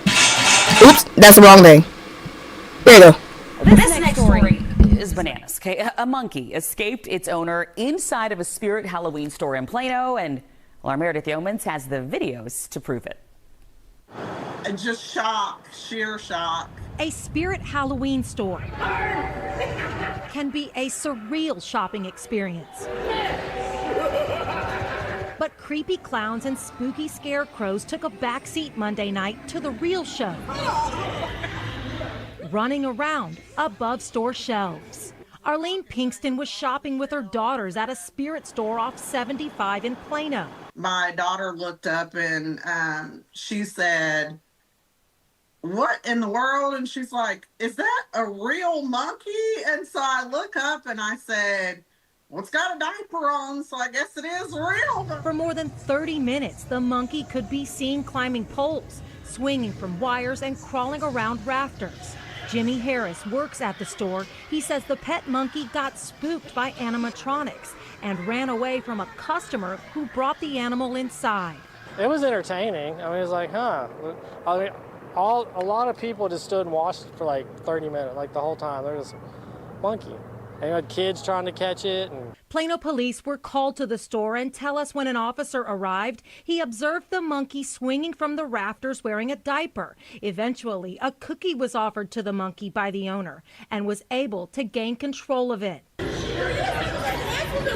Arlene Pinkston was not there for that. It had jumped down on the floor and ran past my leg. And at that point, I was like, okay, I've had enough. A picture or it didn't happen experience. I've got better than that for you. I've got 5 videos. Hair raising for different reasons. In Plano, Meredith Yeomans, NBC5.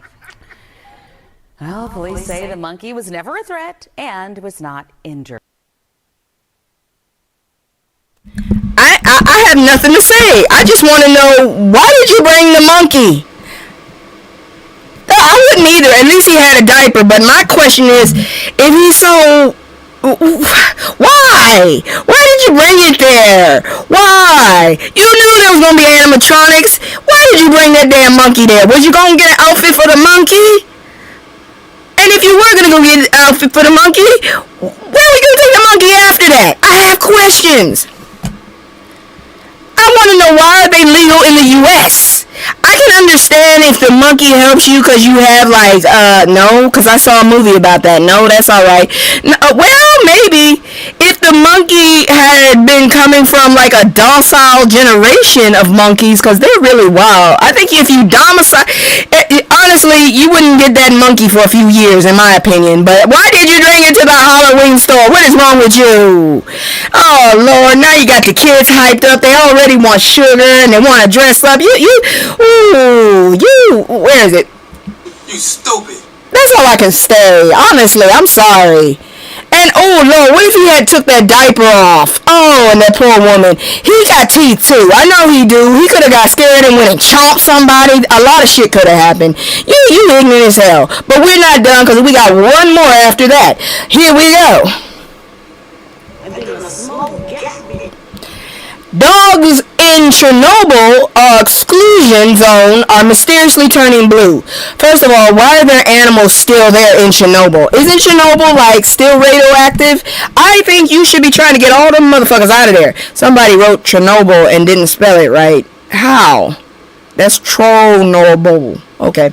Anyways, a non-profit focused on dog welfare in Ukraine's Chernobyl exclusion zone. I wonder if Russia took that. You probably could have that. They probably give that willingly. Is investigating why some dogs have turned completely blue.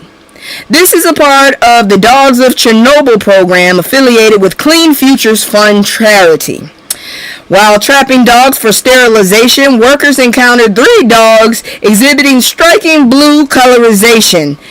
The organization expressed, that's the color of the dog. The dog is kind of blue. Blue when it comes to talking about fur. In other words, it's not normal.